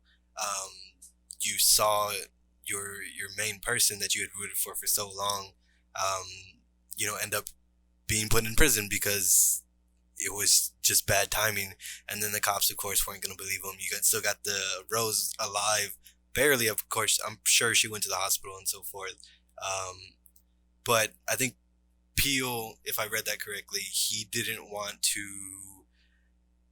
have that ending because of all the problems with systemic racism and, police officers always, shooting first when it comes to certain situations. And he didn't really want to have just another kind of thing like that. He wanted his character to be victorious in the end and overcome these racist white people. And I think he tested it, if I read it as well correctly. He tested both endings, and the amount of applause and so forth, praise that came from the ending that we get from the movie that we see now is it was overwhelming compared to, you know, this other ending where Chris ends up going to jail. Now, before we get into ratings and things, I have a question for you.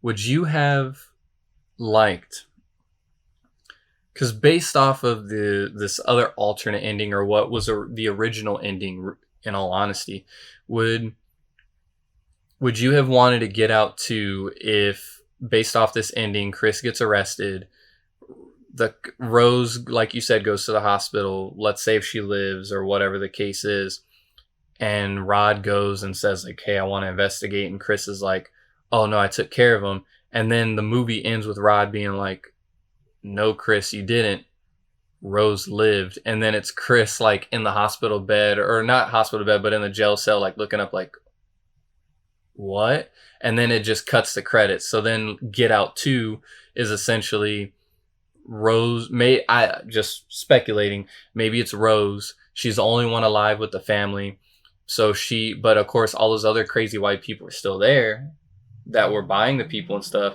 Does she try and, I guess, rebuild the family business, if you will, and now it's Rod having to try, maybe Rod's kind of the main character in this next one, and he has to not only try and get Chris out of jail and save him, but also make sure that Rose isn't still kidnapping black folks. And like, because Rod's so funny and stuff, like I feel like he would do the role well. Is that something that you like, if the original ending had happened, would you have wanted to see that? Or do you feel like you would have just wanted it to end like Chris is in jail and oh well? Yeah, I think I would have been perfectly okay with, you know, that ending as well. Obviously doesn't hit as great as this one does, but if you really try to set it up as a part 2, I would definitely still go see it, because this movie is fantastic, even with that alternate ending. I've watched it, you know, front to back with that ending instead of the one that's been put out. But I don't know. I mean, it's very hard. I don't think I would enjoy Rod being the main character, because he is more of that comedic relief, you know, and if it's centered more around him, of course you're going to expect all those jokes time and time again. And I feel it would take away from the seriousness that Peele really tried to go for. As far as Rose being, you know, the main person against Rod, I do enjoy that kind of thing. I could see her really focusing and building this thing back up. But I mean, just to maybe, just maybe, if there was a completely different guy and, you know, he's going through everything that goes, and then Rod kind of shows up there at the end, kind of how he did in this movie, maybe I would be okay with that. But there's just so many different ways to take this, especially if there were ever going to be a part 2. There's so many things that Peele could completely do differently with the mind that he has. But yeah, it's maybe the main guy is our NCAA prospect she was searching. Ooh, that could be an option right there. That could definitely. But I don't know. I feel like she would move away because, you know, there's people that know about what's going on with her and her family, and now her family's all dead. You know, so there's a lot of different options that you can take. What is your opinion?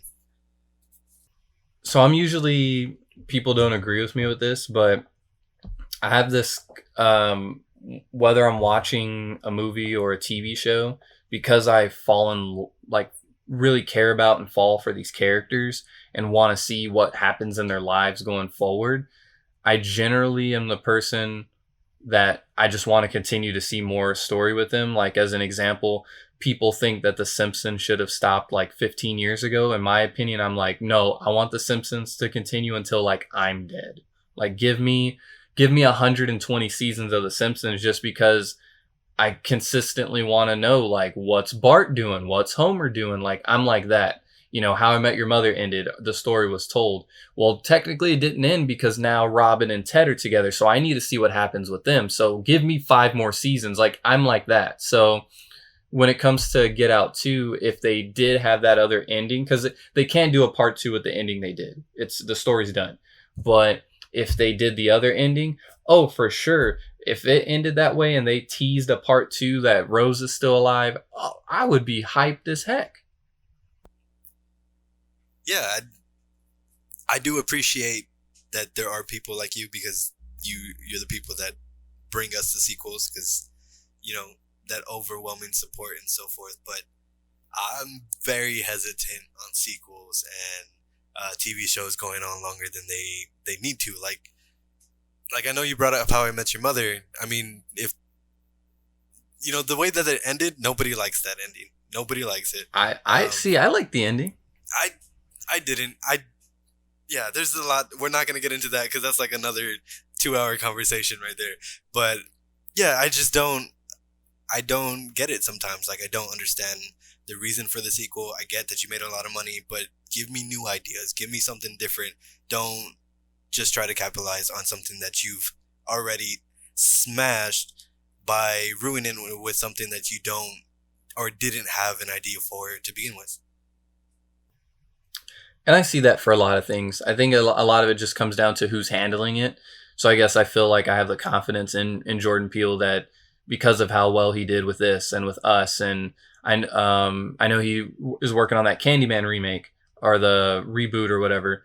And so I feel like I would just trust him in whatever he does. But there's certain directors that maybe their track record, while his track record's a lot smaller, but based off of how we have seen with some sequels where like we have there's everyone knows the original Children of the Corn, but there's actually 7 different Children of the Corn movies, and it's like all the sequels are hot garbage, stuff like that.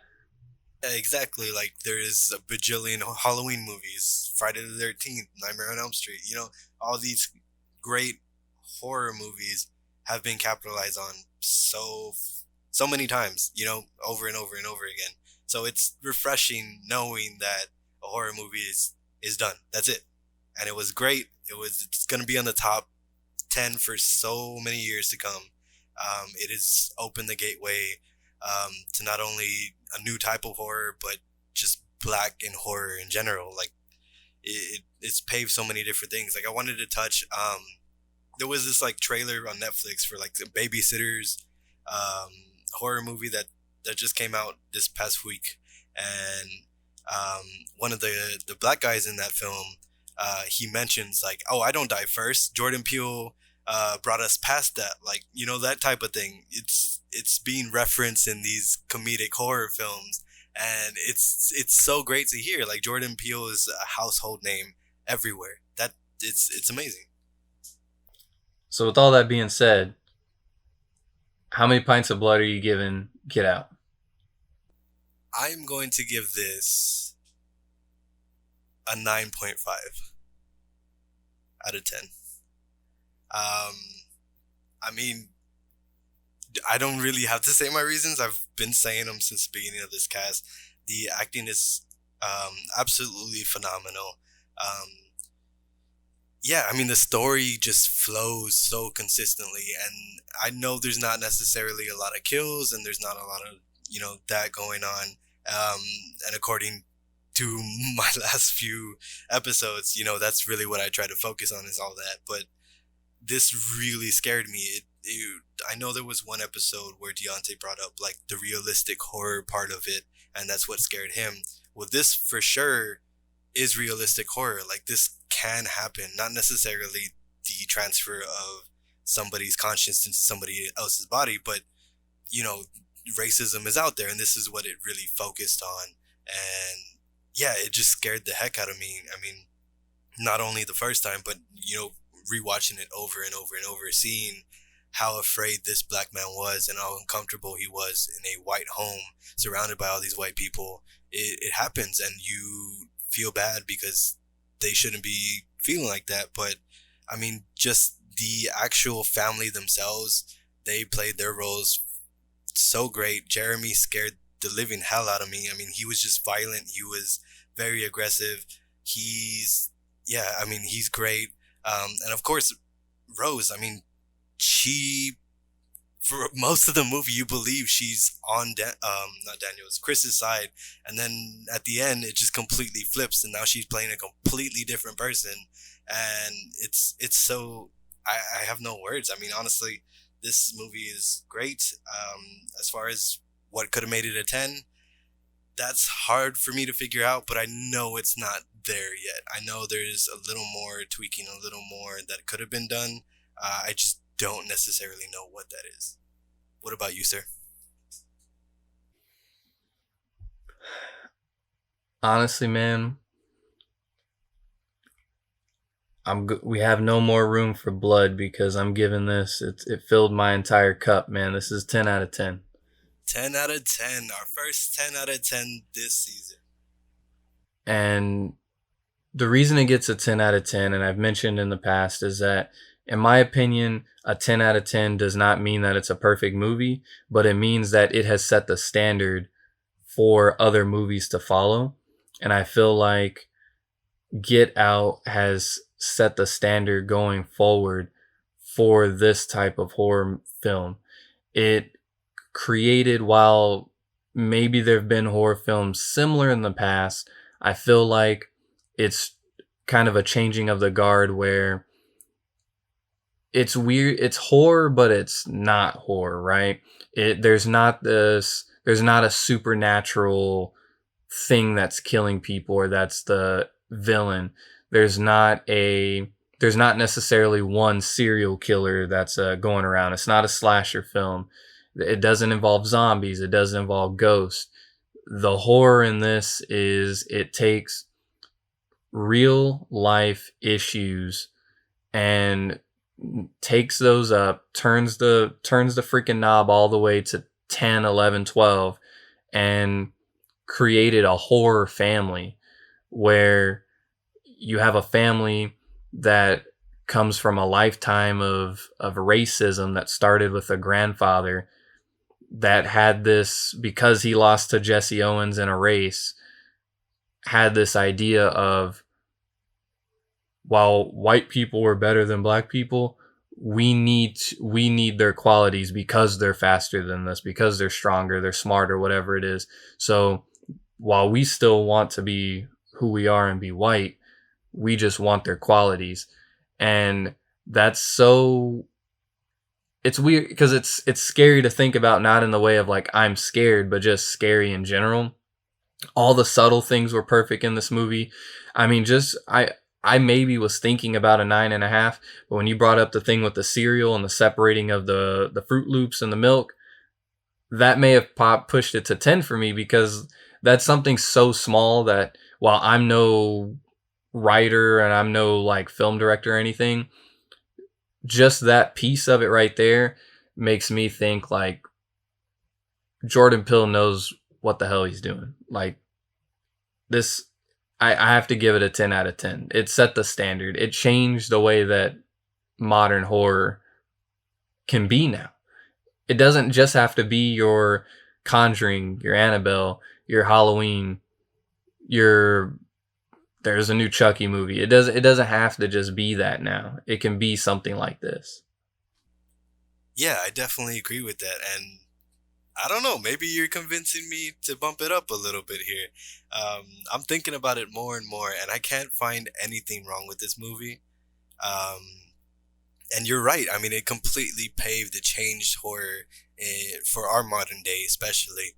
And it's not necessarily a new thing, but it opened doors for so many opportunities, not only for this specific type of horror, but for other actors, for other directors, for other producers. You know, it really blew things wide open, and there's honestly no other movie that can be compared to this, unless you're going back to the original horror that you can think of, like Texas Chainsaw Massacre, Halloween.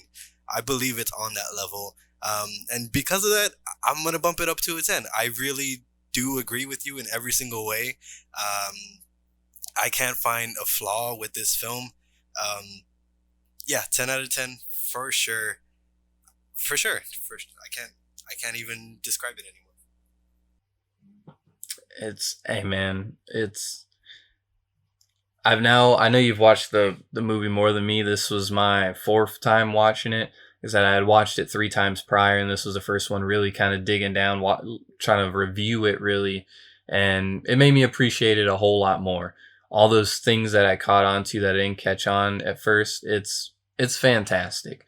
If we're gonna compare it, like I mean, that could be a whole podcast on itself. But just real briefly, if we're gonna compare it to Peele's other film, Us, I know we both really liked Us.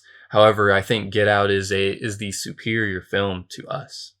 Oh, by far. I mean, it still blows my mind that this is his debut film. Like, his written, directing, producing the three-headed, uh, and it was better than his follow-up. I mean, I don't know if it was meant to be that way, if he saw it that way when he was writing these scripts, or I really don't know. But for him to debut with this is absolutely crazy. I mean, I I'm I'm a sucker for Jordan Peele. I've watched pretty much all his horror stuff. I've watched Get Out. I've watched Us. I've watched the Twilight Zone series that he put out. All great stuff, and it's hard to find anything wrong with him. This guy really is very knowledgeable about horror, especially when reading these like different facts. He knows his horror. He studies up on it, and he's very inspired by everything. And all these little things like the serial thing, all these little things you that draw you into the movie more, that make you want to rewatch it over and over and over. It's so good. I don't know where his mind is. But speaking of those facts, let's get into it. So, as I mentioned before, he's inspired by those old films. This film specifically was inspired by Night of the Living Dead, Rosemary's Baby, and Stepford Wives. I did want to bring up the Night of the Living Dead comment earlier when we were discussing the alternate endings, because I feel like if he would have gone to jail, we would have had more of that Night of the Living Dead type ending where the lead black man has now either died or gone to prison. It's got that same type of feel for it, and I think that's most of my problem when it came to Night of the Living Dead, is that's the direction that they took. Yeah, and I could see why. At the time when Peele originally wrote it, he, like you said, he was inspired by Night of the Living Dead, so he was probably looking at that as an example, like, oh, well, they ended it this way, and that was an issue that was going on then, still an issue now, but the ending that Peele had was good. This kind of movie really needed that happy conclusion to it. Yeah, for sure. Let's see here. So they had to move the shooting location before the movie even started shooting from LA to Alabama because of budget concerns. So I'm just thinking about like how different the settings would have been if they shot in LA, because I don't think you could find anything near as beautiful as the background, as the setting, as you did when they shot it in Alabama. I mean, the environment that they were in was very, very convincing when you think of the old-fashioned white people plantations. Like, this looked like that. They had acres and acres of land, and there was a lake nearby. There was, the typical rich white family house in Alabama. And yeah, I'm 100% on board for that change. I'm glad they did it. Yeah, the setting for it was great. It's a good thing that they had the budget restraints, because, like you said, may not have been given off the same vibes if it was in I guess where it was originally going to be shot at. So good on that. And I mean, look at it now. They had those budget restraints and all that money it made. Oh, for sure. Jordan Peele came out and described the sunken place, and he said it means we're marginalized. No matter how hard we scream, the system silences us. So that was his quote about the sunken place. See, another little like thing from Peele, man. The dude is so dang smart. Because I didn't think of it like that. Like, even when we were discussing it, I was like, this sunken place is weird, but I don't know what it means. It's just, they can see what's going on. It's why is it called the sunken place? But Yeah, I love completely that there's always a reason for something in these movies, in his movies specifically. Um, Here's one that's a little bit different. Um, Eddie Murphy was originally chosen, but Jordan Peele, or he was chosen to be the lead actor, Chris, but Jordan Peele decided that Eddie Murphy was way too old and ended up going with Daniel there. what? Yeah. It I'm blows my so mind. glad I couldn't. Yeah, he wouldn't have been right for that role at all. No way, this wouldn't be the same film if Eddie Murphy had started. I want to say this is the second time Eddie Murphy had almost been casted for a film that we reviewed so far this season. I can't remember the other one. Do you remember?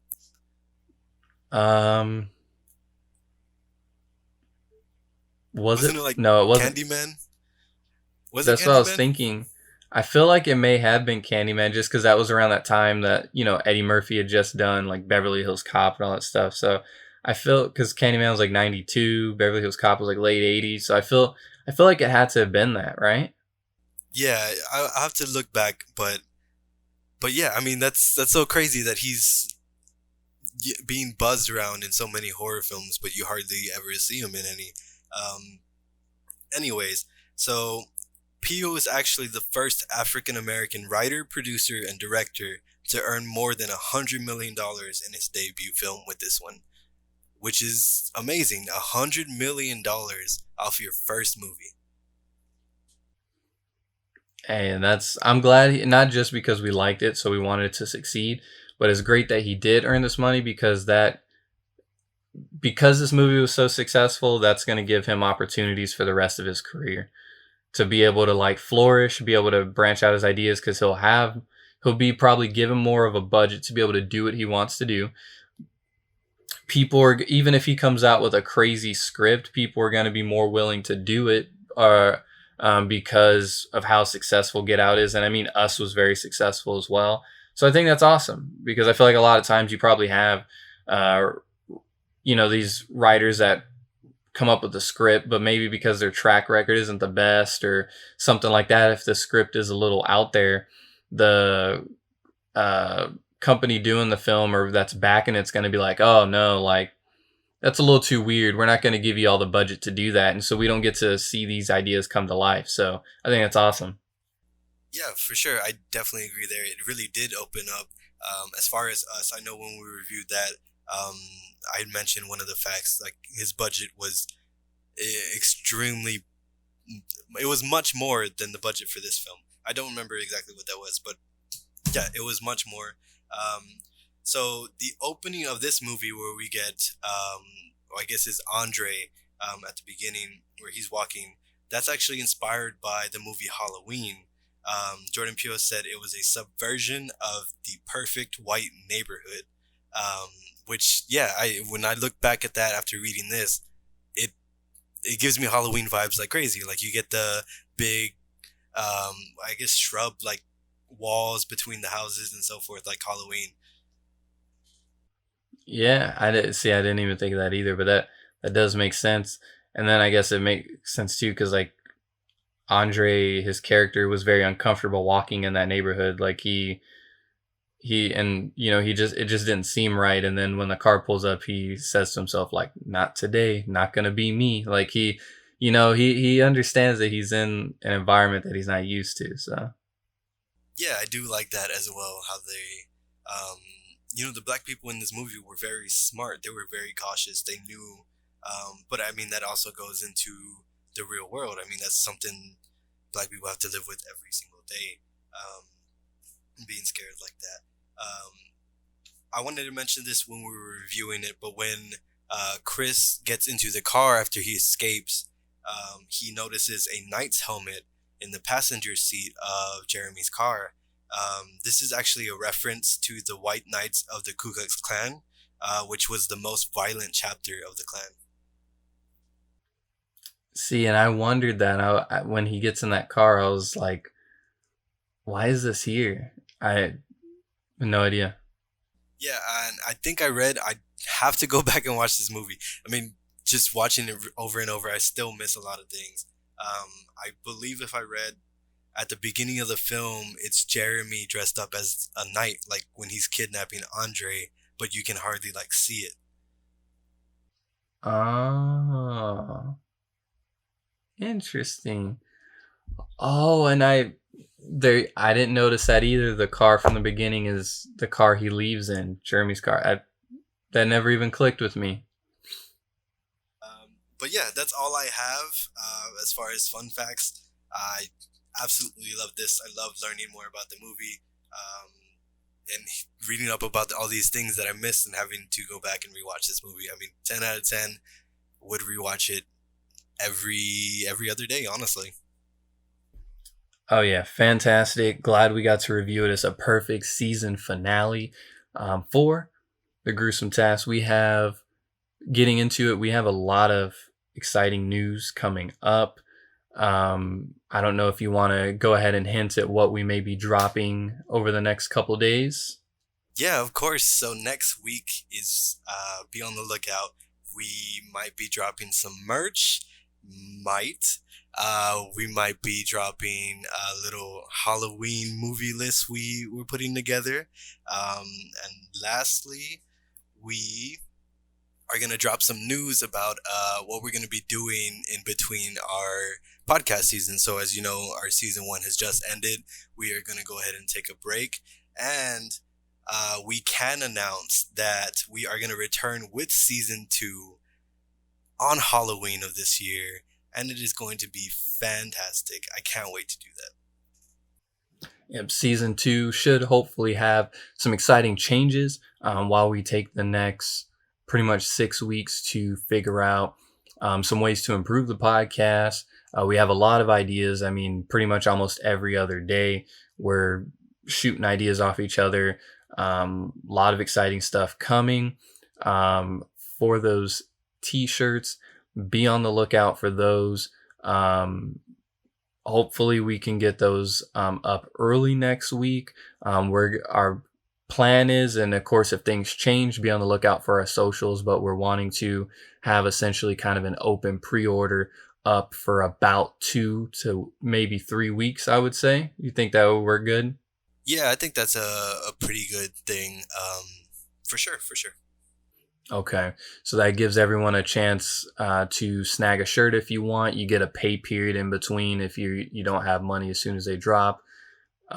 Fully understand, and those will be nice. Besides that, for that, be on the lookout for the Halloween list, and then for our plan is, as of now, is that next week you guys will be getting an episode. It's just not going to be a part of our normal season, and that will be kind of a shorter episode, just discussing what we're kind of going to be doing going forward for the next 6 weeks, because we understand that between season 1 and 2 you all want to hear our sexy voices. Yeah, for sure. But if you have any suggestions, hit us up on those socials. Like I'll be honest, we still are coming up with ideas to fill those episodes with. So if you have any ideas, any movies you want to suggest, any, clashes even, like Freddy Krueger versus Jason kind of thing, we're definitely open to any ideas, a lot of communication. We are more than happy to reach out to you guys as well. So be on the lookout on all those socials. We're going to be dropping news like crazy. And we're so excited to do that. Yep. And for those socials, that would be on Instagram at Gruesome Task Podcast, on Twitter at The Gruesome Task. For myself, on Instagram at Deonte, on Twitter at _under the knife. Jose? Yeah, I'm on Instagram at j.a.gallegos and Twitter at Spirited Jose. Yeah, I just really wanted to take a moment here and to say how grateful I am. It's just like last week, how grateful I am of my man Deonte here. Without him, I wouldn't have been able to put out this wonderful podcast and talk about all these horror movies that I have absolutely not necessarily fall in love with every single one of them, but I enjoy watching them every week and review them and putting this out there for you guys to listen to. It's just a passion of mine that I've always had, and I'm grateful for him. I'm grateful for you guys, for everyone that's listening, that has been listening, who has listened even just once. I mean, it's great. I love doing this, and I love the support that we get every single day, all the suggestions and everything. So thank you guys once again. I'm so happy this season has been concluded. I can finally put that in the books. We will catch you guys. I will catch you guys pretty soon. I'm going to go ahead and let my man Deonte have some words here. Yes, thank every single one of you, whether you like our tweets or Instagram posts, you retweet our Twitter posts. I mean, share our Instagram posts. If you've listened to an episode, if you haven't, it's okay. We appreciate every single one of you. We hope that you all come back for season 2 and what we have in between. I want to thank Mr. Jose as well, which for someone like myself who I didn't personally really get into movies until about 2015. That's when things kind of took off because of Mr. Jose. I've been able to learn a lot over even just this season, talking about movies with them and really the way that I view them and dissect them. So I want to thank him personally for that. And yeah, I think that's about it.